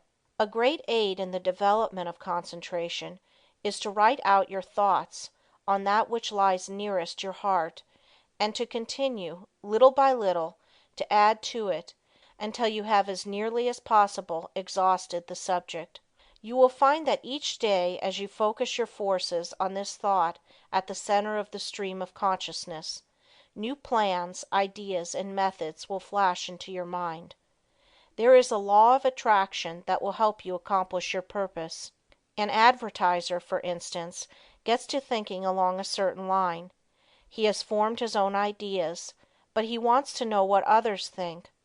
He starts out to seek ideas, and he soon finds plenty of books, plans, designs, etc. on the subject, although when he started he was not aware of their existence. The same thing is true in all lines. We can attract those things that will help us. Very often we seem to receive help in a miraculous way. It may be slow in coming, but once the silent, unseen forces are put into operation, they will bring results so long as we do our part.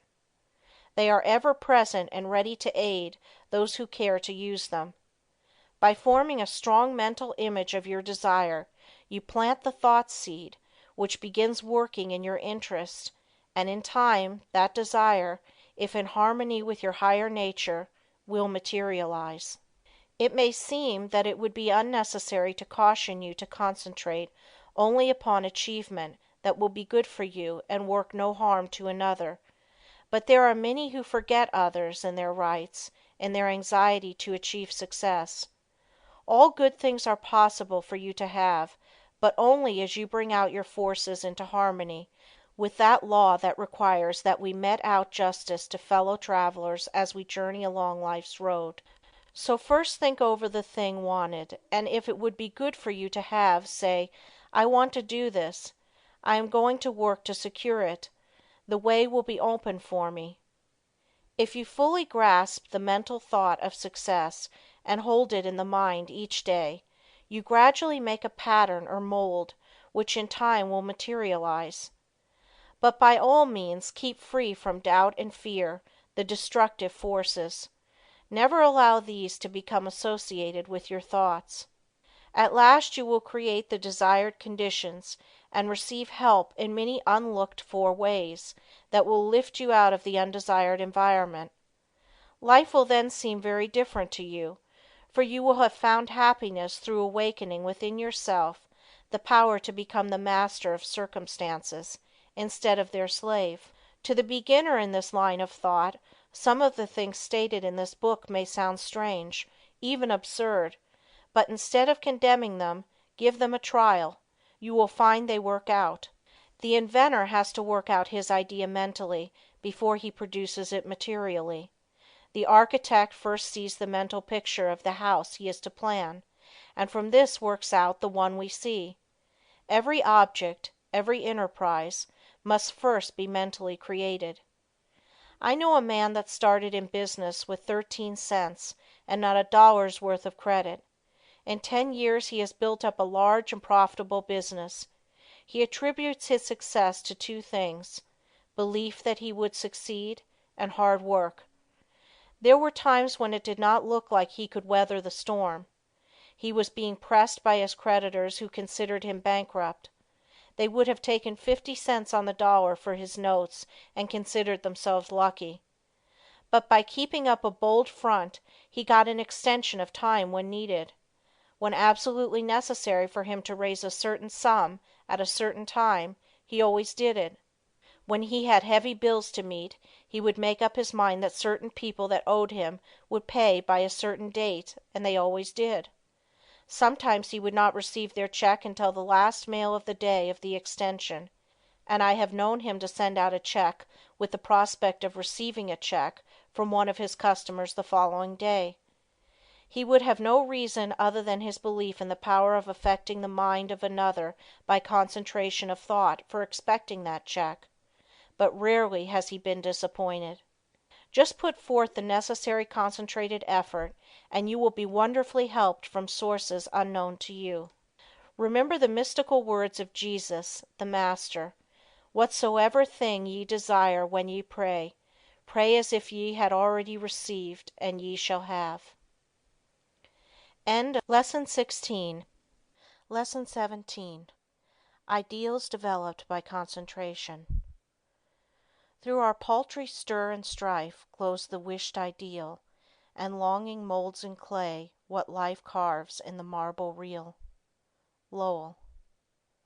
We often hear people spoken of as idealists. The fact is we are all idealists to a certain extent, and upon the ideals we picture depends our ultimate success. You must have the mental image if you are to produce the material thing. Everything is first created in the mind. When you control your thoughts, you become a creator. You receive divine ideas and shape them to your individual needs. All things of this world are to you just what you think they are. Your happiness and success depend upon your ideals. You are responsible for every condition you go through, either consciously or unconsciously.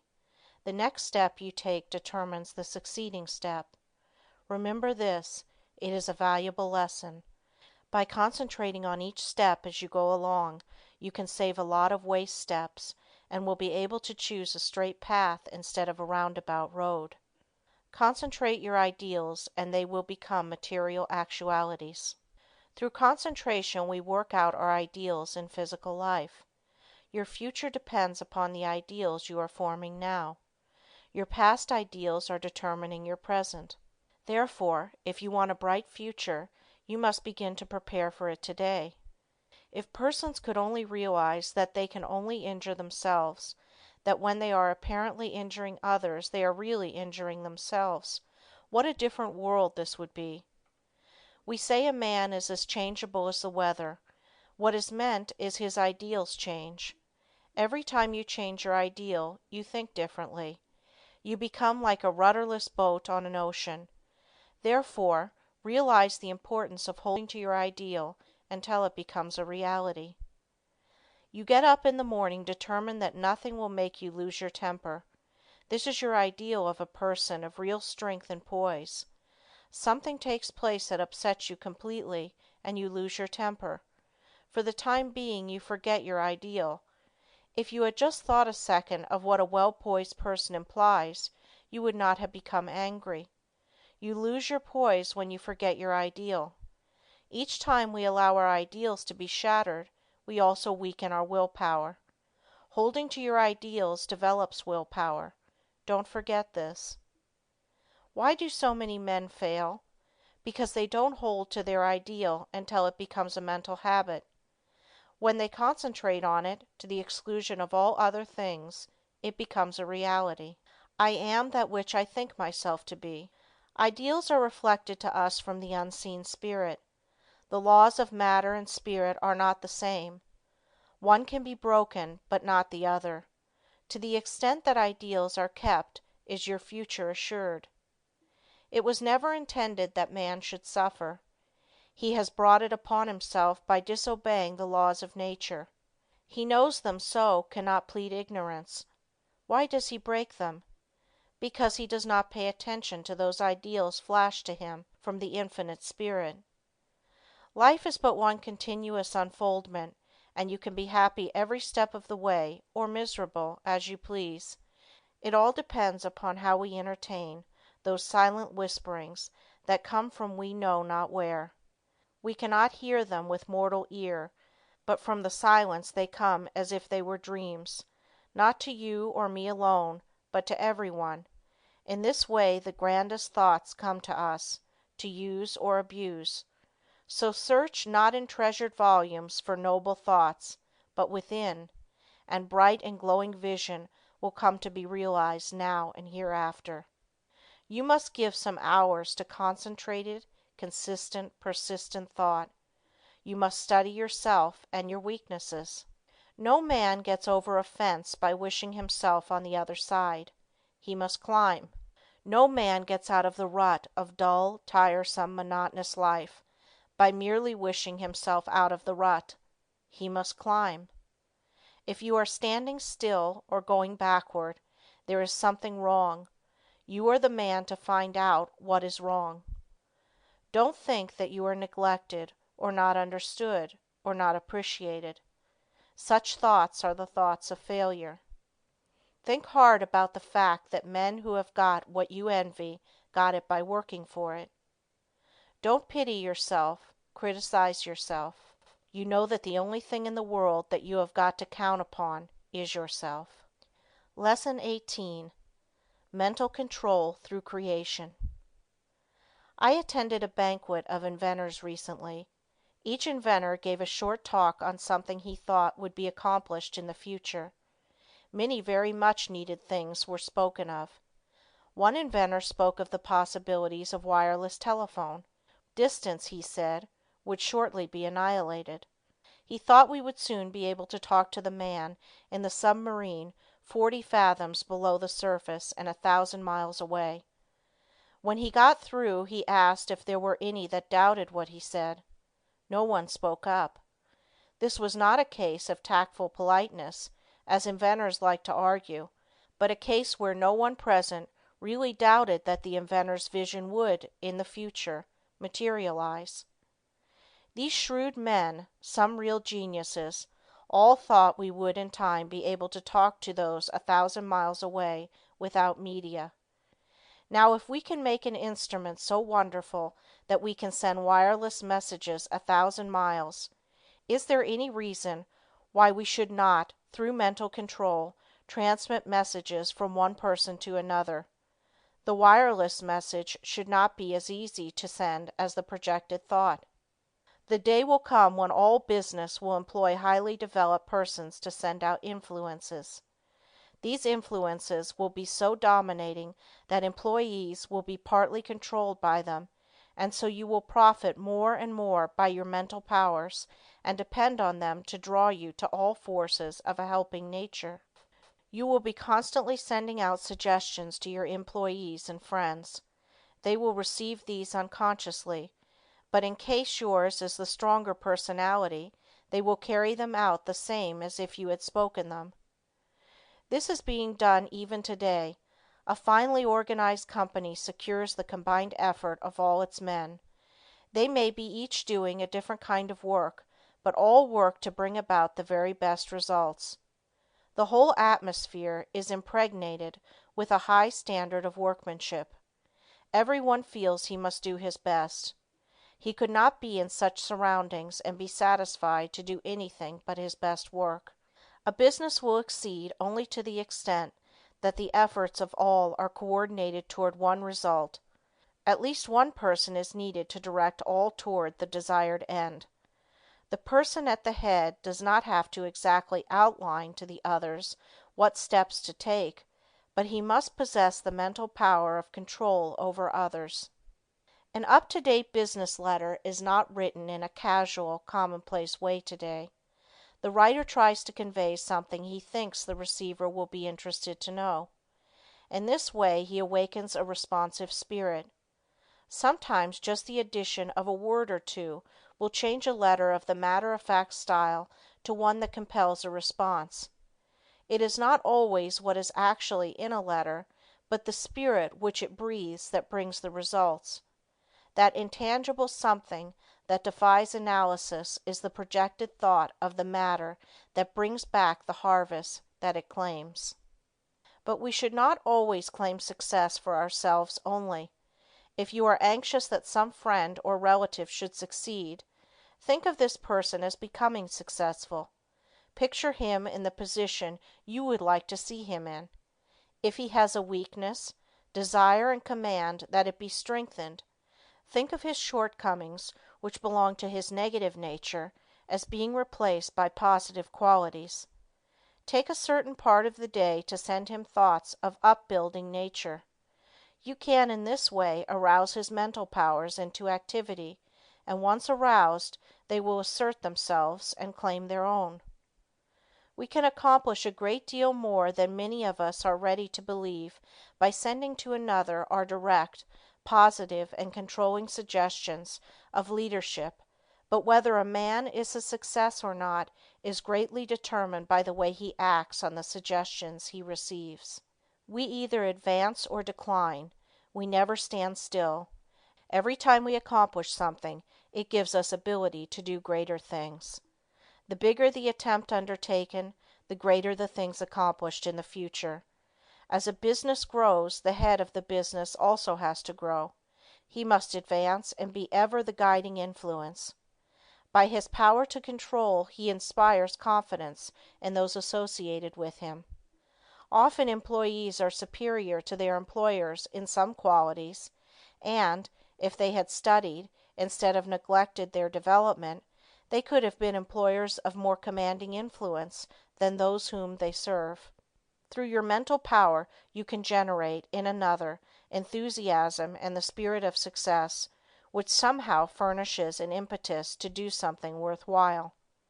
In concentrated mental control there is a latent power more potent than physical force.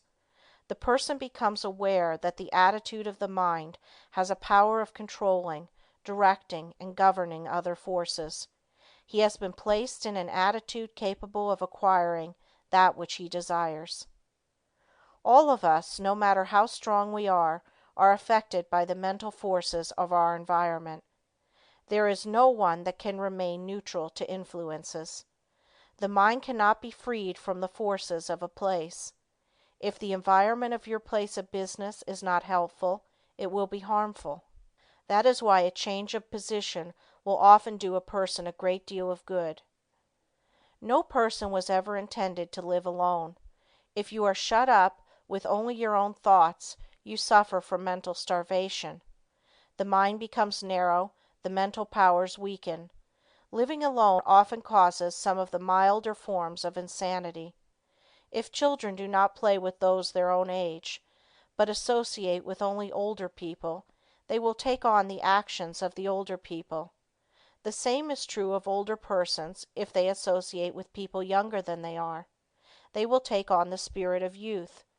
If you wish to retain your youth, you need the influences of youth. Like attracts like all over the world. The thought element plays a great part in our lives. Every business must not only command physical effort, but it must also command thought effort. There must be coordination of thought. All employers should aim to secure employees that think along similar lines. They will work in fuller sympathy with each other. They will better understand each other. This enables them to help each other, which would be utterly impossible if they were not in sympathy with each other. It is this that goes to make up a perfect organization, which directs and influences them toward the one end. Instead of each person being a separate unit, each one is like a spoke in a big wheel. Each member carries his own load, and he would not think of shirking. Anyone working in such an atmosphere could not help turning out his best work. All great leaders must be able to inspire this cooperative spirit. They first secure assistants through their mental control. Then they make their assistants realize the value of mental control. Soon there is a close bond between them. They are working toward a single purpose. They profit by their combined effort. The result is that they accomplish much. If your business is conducted in the right spirit, you can instill your thoughts and your ideas into your employees. Your methods and ideas become theirs. They don't know it, but your mental forces are shaping their work. They are just as certain to produce results as any physical force in nature. The up-to-date businessman of the future is going to take pains to get his employees to think and reason better. He will not want them to become depressed or discouraged. There is time that instead of being wasted, he will endeavor to have them use in concentrated effort that will be profitable to both employer and employed. There must be more of the spirit of justice entering into the business of the future. There is a firm I know that will not hire an employee until he has filled out an application blank. No doubt those that fill it out think it is a foolishness, but it is not. A capable manager can look over this application blank and pretty nearly tell if this person will fit into his management. The main thing he wants to know is the applicant's capacity for efficient, cooperative effort. He wants persons that have faith in themselves. He wants them to realize that when they talk of misfortunes and become blue, they are likely to communicate the same depressing influence to others. The up-to-date manager wants to guard against hiring employees who will obstruct his success.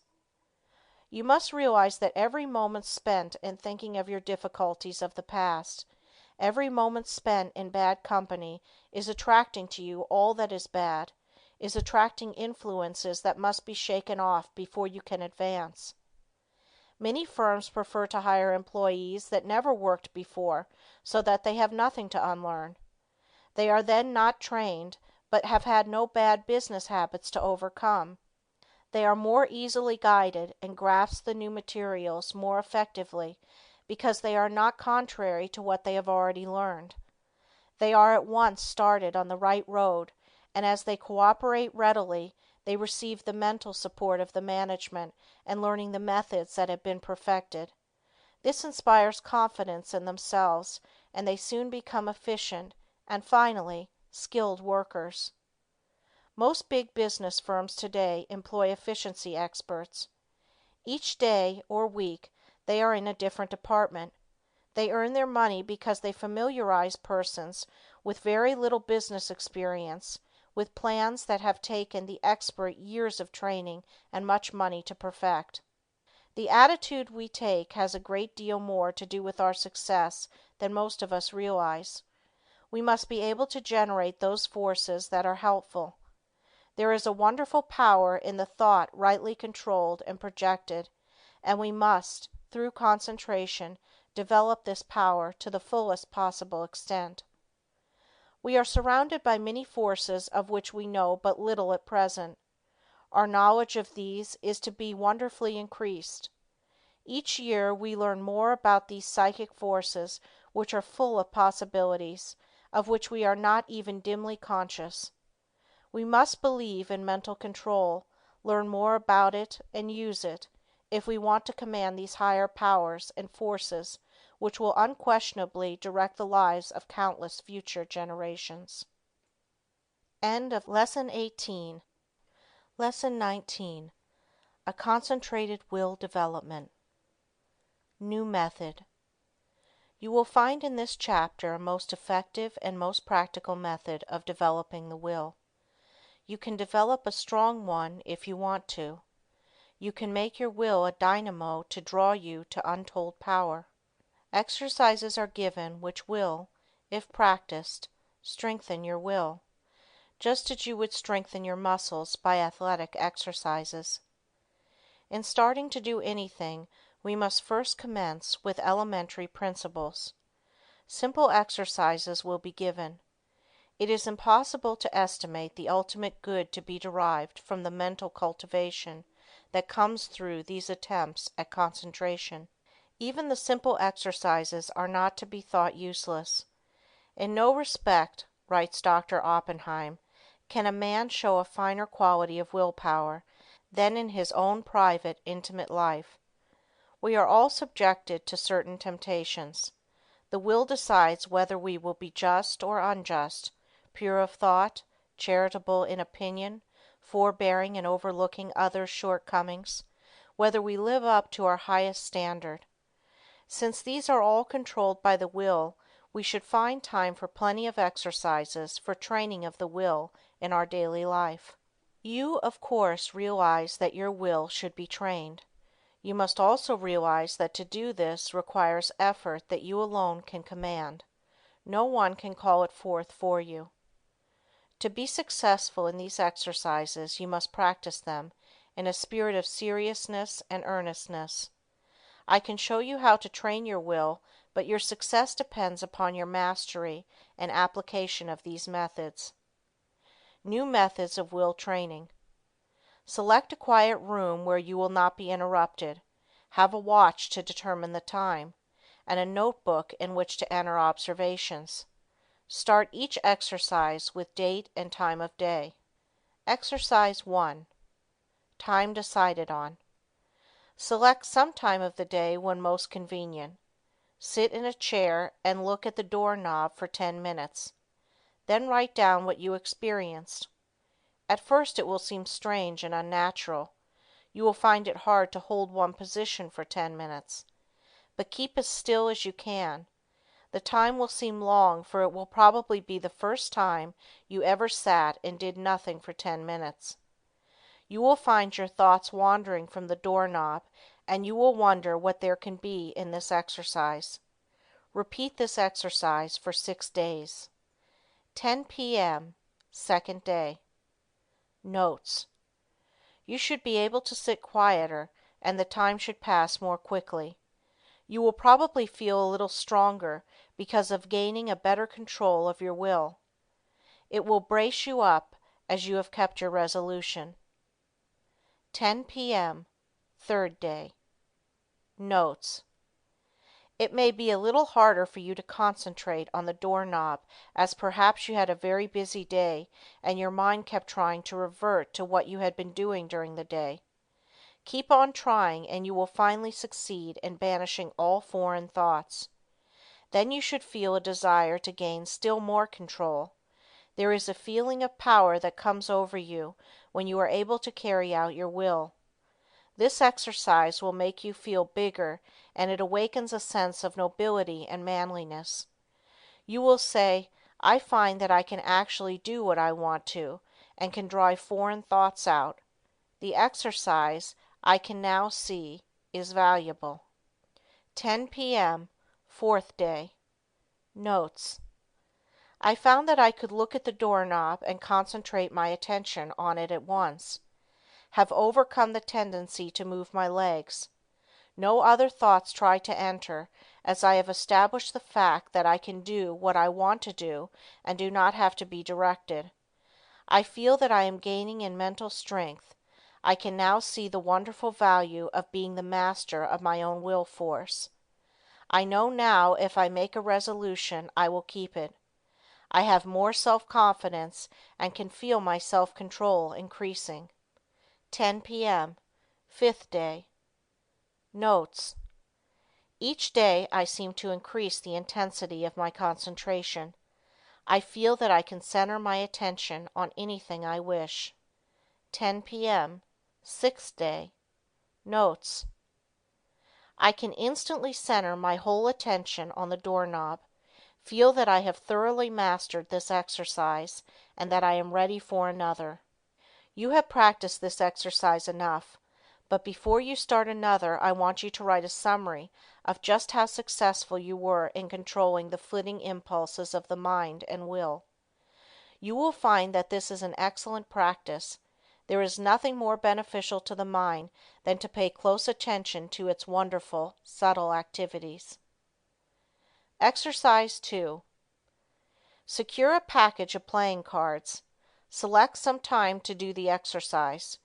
Each day at the appointed time, take the pack in one hand and then start laying them down on top of each other just as slowly as you can, with an even motion. Try to get them as even as possible. Each card laid down should completely cover the under one. Do this exercise for 6 days. First day. Notes. Task will seem tedious and tiresome. Requires the closest concentration to make each card completely cover the preceding one.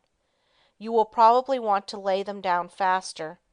It requires patience to lay them down so slowly, but benefit is lost if not so placed. You will find that at first your motions will be jerky and impetuous. It will require a little practice before you gain an easy control over your hands and arms. You probably have never tried to do anything in such a calm way. It will require the closest attention of your will. But you will find that you are acquiring a calmness that you never had before. You are gradually acquiring new powers. You recognize how impulsive and impetuous that you have been, and how, by using your will, you can control your temperament. Second day. Notes. You start laying the cards down slowly. You will find that by practice you can lay them down much faster. But you want to lay them down slowly, and therefore you have to watch yourself. The slow, steady movement is wearisome, but you have to conquer the desire of wanting to hurry up. Soon you will find that you can go slowly or fast at will. Third day. Notes. You still find it hard to go slowly. Your will urges you to go faster. This is especially true if you are impulsive, as the impulsive character finds it very difficult to do anything slowly and deliberately. It goes against the grain. This exercise still is tiresome, but when you do it, it braces you up mentally. You are accomplishing something you do not like to do. It teaches you how to concentrate on disagreeable tasks. Writing these notes down you will find very helpful. Fourth day. Notes. I find that I am beginning to place the cards in a mathematical way.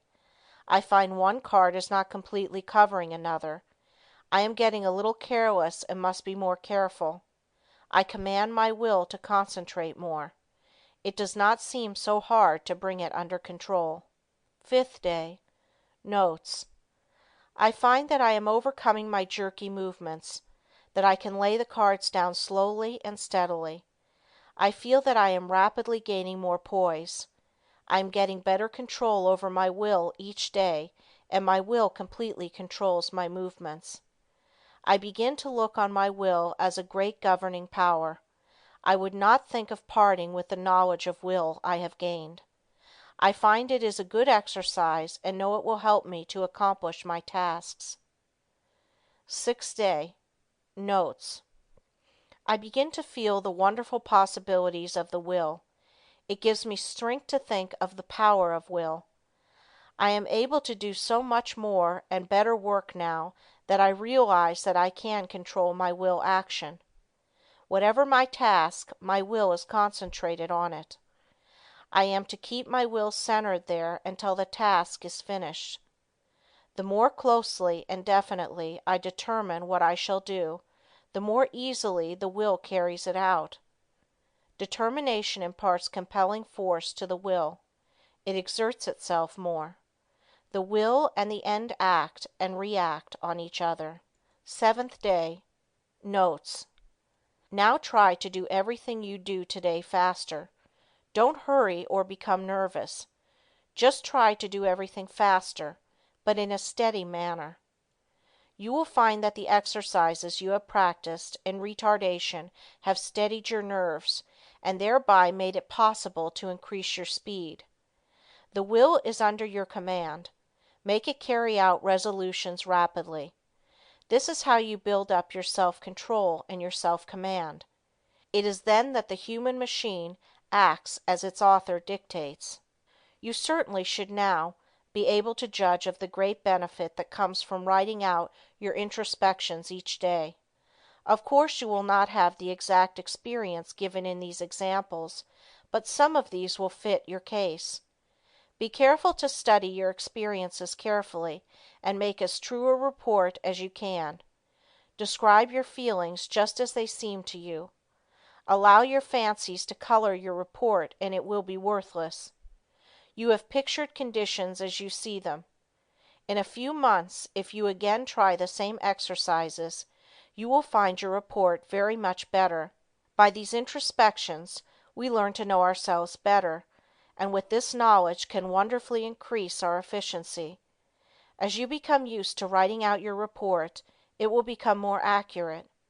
You thus learn how to govern your impulses, activities, and weaknesses. Each person should try to plan exercises that will best fit his needs. If not convenient for you to practice exercises every day, take them twice or 3 times a week, but carry out any plan you decide to try. If you cannot devote 10 minutes a day to the experiments, start with 5 minutes and gradually increase the time. The exercises given are only intended for examples. Will training without exercise. There are many people that do not want to take the time to practice exercises, so the following instructions for training the will are given to them. By willing and realizing, the will grows.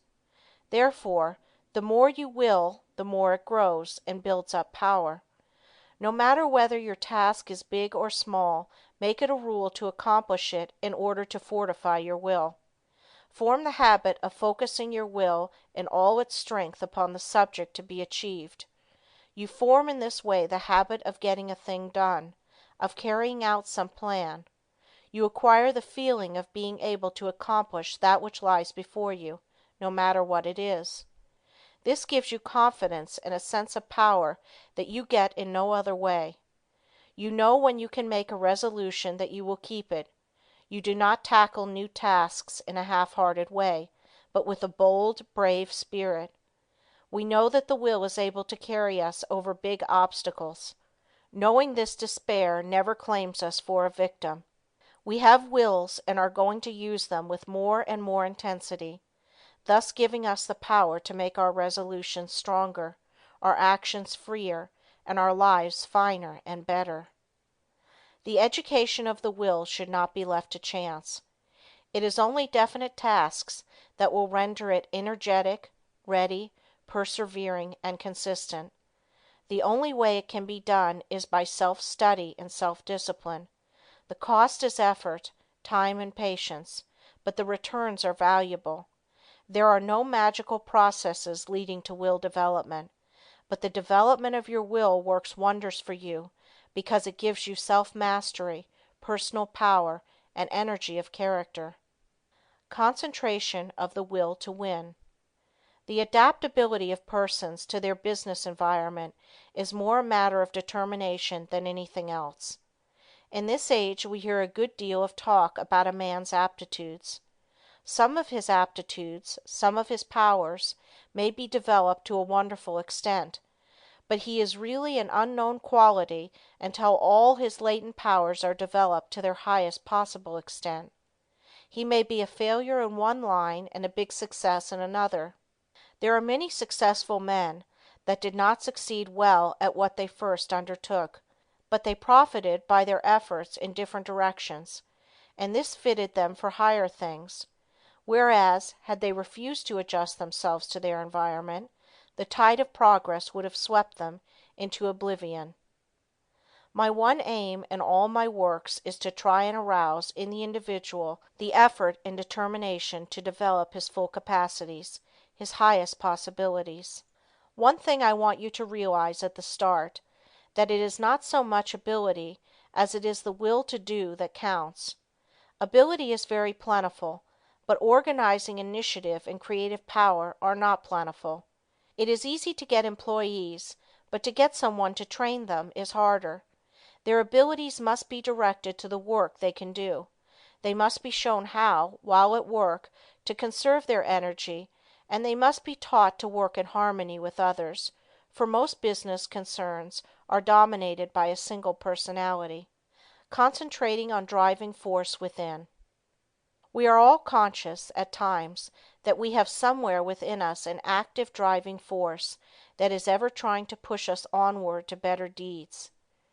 It is that force that makes us feel determined at times to do something worthwhile.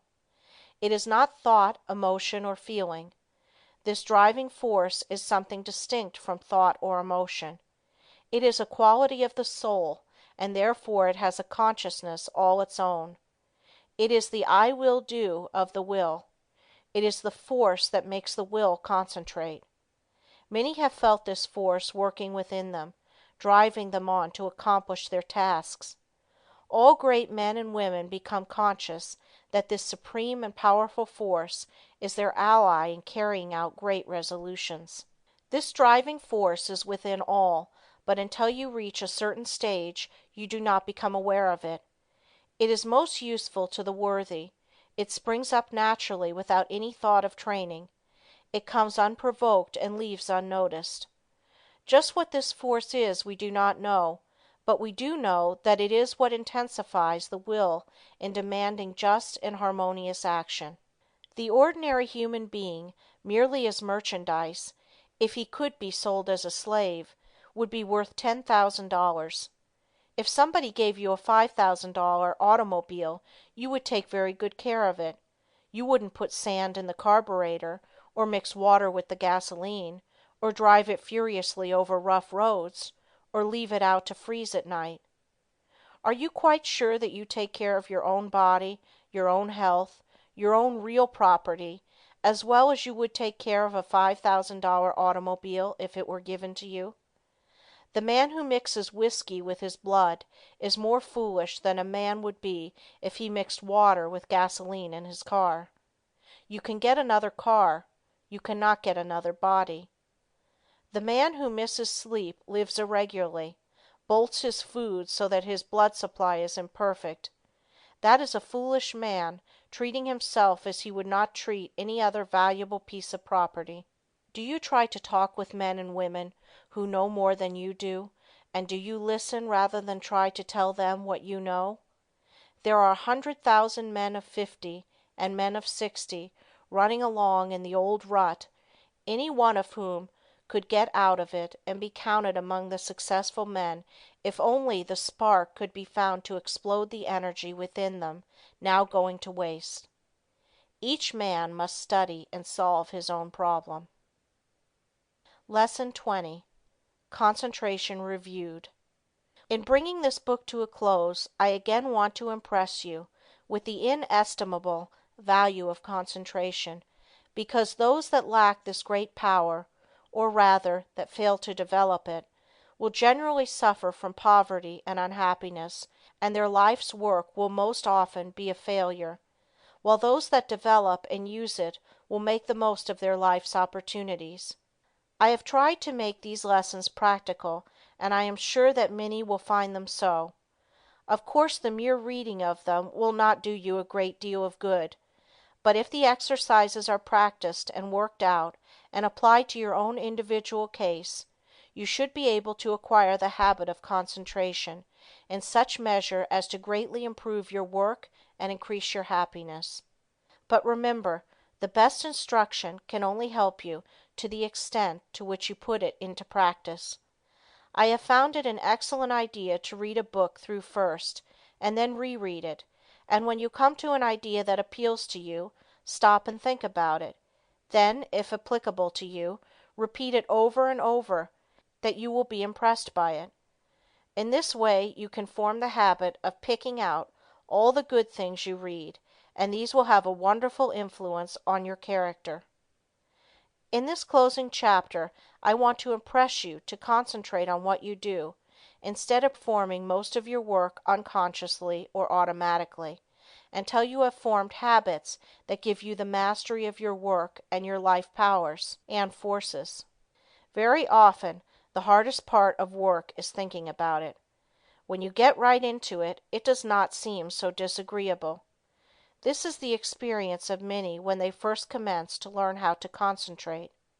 So never think it a difficult task, but undertake it with the I will spirit, and you will find that its acquirement will be as easy as its application will be useful.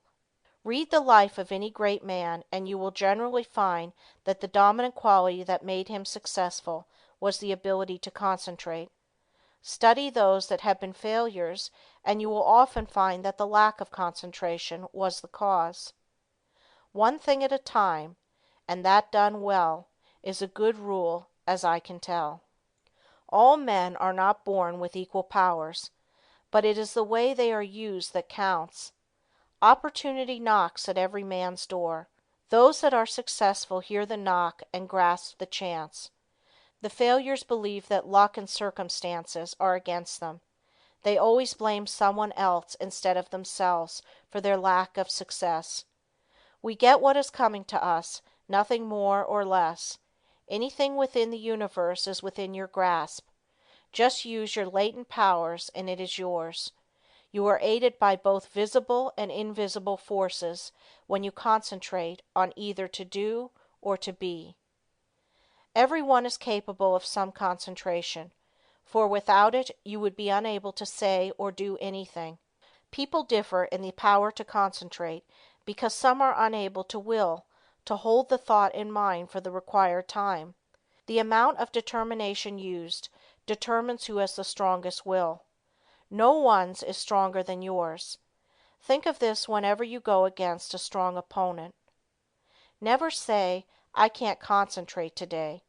You can do it just the minute you say, I will. You can keep your thoughts from straying just the same as you can control your arms. When once you realize this fact, you can train the will to concentrate on anything you wish. If it wanders, it is your fault. You are not utilizing your will. But don't blame it on your will and say it is weak.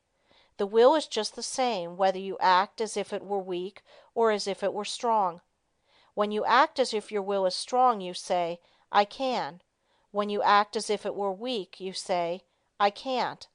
It requires the same amount of effort in each case. Some men get in the habit of thinking I can't and they fail. Others think I can and succeed. So remember, it is for you to decide whether you will join the army of I can't or I can. The big mistake with so many is that they don't realize that when they say "I can't," they really say "I won't try." You cannot tell what you can do until you try. Can't means you will not try. Never say you cannot concentrate, for when you do, you are really saying that you refuse to try. Whenever you feel like saying "I can't," say instead, "I possess all will and I can use as much as I wish." You only use as much as you have trained yourself to use. An experiment to try. Before going to bed tonight, repeat, "I am going to choose my own thoughts and to hold them as long as I choose. I am going to shut out all thoughts that weaken or interfere, that make me timid. My will is as strong as anyone else." While going to work the next morning, repeat this over. Keep this up for a month and you will find you will have a better opinion of yourself. These are the factors that make you a success. Hold fast to them always. Concentration is nothing but willing to do a certain thing. All foreign thoughts can be kept out by willing that they stay out. You cannot realize your possibilities until you commence to direct your mind. You then do consciously what you have before done unconsciously. In this way you note mistakes, overcome bad habits, and perfect your conduct. You have at times been in a position that required courage and you were surprised at the amount you showed. Now when once you arouse yourself, you have this courage all the time and it is not necessary to have a special occasion reveal it to you. My object in so strongly impressing this on your mind is to make you aware that the same courage, the same determination that you show at certain exceptionable times, you have at your command at all times. It is a part of your vast resources. Use it often and well in working out the highest destiny of which you are capable. Final concentration instruction. You now realize that, in order to make your life worthy, useful, and happy, you must concentrate. A number of exercises and all the needed instruction has been given. It now remains for you to form the highest ideal that you can in the present and live up to that ideal and try to raise it. Don't waste your time in foolish reading. Select something that is inspiring, that you may become en rapport with those that think thoughts that are worthwhile. Their enthusiasm will inspire and enlighten you. Read slowly and concentrate on what you are reading. Let your spirit and the spirit of the author commune, and you will then sense what is between the lines, those great things which words cannot express. Pay constant attention to one and one thing only for a given time and you will soon be able to concentrate. Hang on to that thought ceaselessly until you have attained your object. When you work, let your mind dwell steadily on your task. Think before you speak and direct your conversation to the subject under discussion. Do not ramble. Talk slowly, steadily, and connectedly. Never form the hurry habit, but be deliberate in all you do. Assume static attributes without moving a finger or an eyelid or any part of your body. Read books that treat of but one continuous subject. Read long articles and recall the thread of the argument. Associate yourself with people who are steady, patient, and tireless in their thought, action, and work. See how long you can sit still and think on one subject without interruption. Concentrating on the higher self. Father Time keeps going on and on. Every day he rolls around means one less day for you on this planet. Most of us only try to master the external conditions of this world. We think our success and happiness depends on us doing so. These are of course important, and I don't want you to think they are not, but I want you to realize that when death comes, only those inherent and acquired qualities and conditions within the mentality, your character, conduct, and soul growth will go with you. If these are what they should be, you need not be afraid of not being successful and happy, for with these qualities you can mold external materials and conditions. Study yourself. Find your strong points and make them stronger, as well as your weak ones and strengthen them. Study yourself carefully, and you will see yourself as you really are. The secret of accomplishment is concentration, or the art of turning all your power upon just one point at a time. If you have studied yourself carefully, you should have a good line on yourself, and you should be able to make the proper interior readjustments. Remember first, last, and always, right thinking and right living necessarily results in happiness, and it is therefore within your power to obtain happiness. Anyone that is not happy does not claim their birthright. Keep in mind that some day you are going to leave this world, and think of what you will take with you. This will assist you to concentrate on the higher forces. Now start from this minute to act according to the advice of the higher self in everything you do. If you do, its ever harmonious forces will necessarily ensure to you a successful fulfillment of all your life purposes. Whenever you feel tempted to disobey your higher promptings, hold the thought, "My higher self ensures to me the happiness of doing that which best answers my true relations to all others." You possess latent talents that when developed and utilized are of assistance to you and others. But if you do not properly use them, you shirk your duty, and you will be the loser and sufferer from the consequences.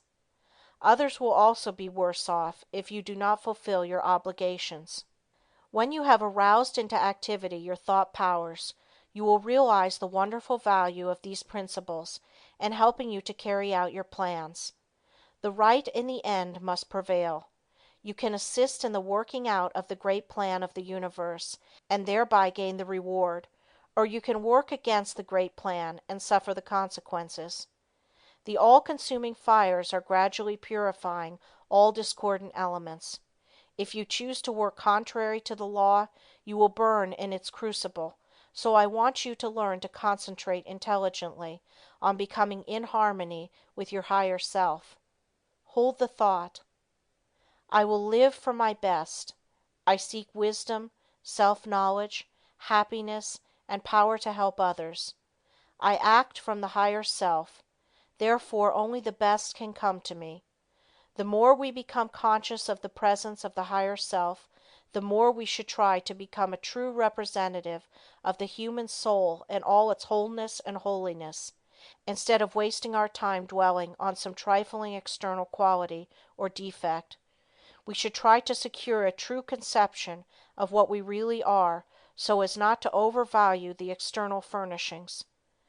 You will then not surrender your dignity or self-respect when others ignorantly make a display of material things to show off. Only the person that realizes that he is a permanent being knows what the true self is. End of The Power of Concentration by Theron Q. Dumont.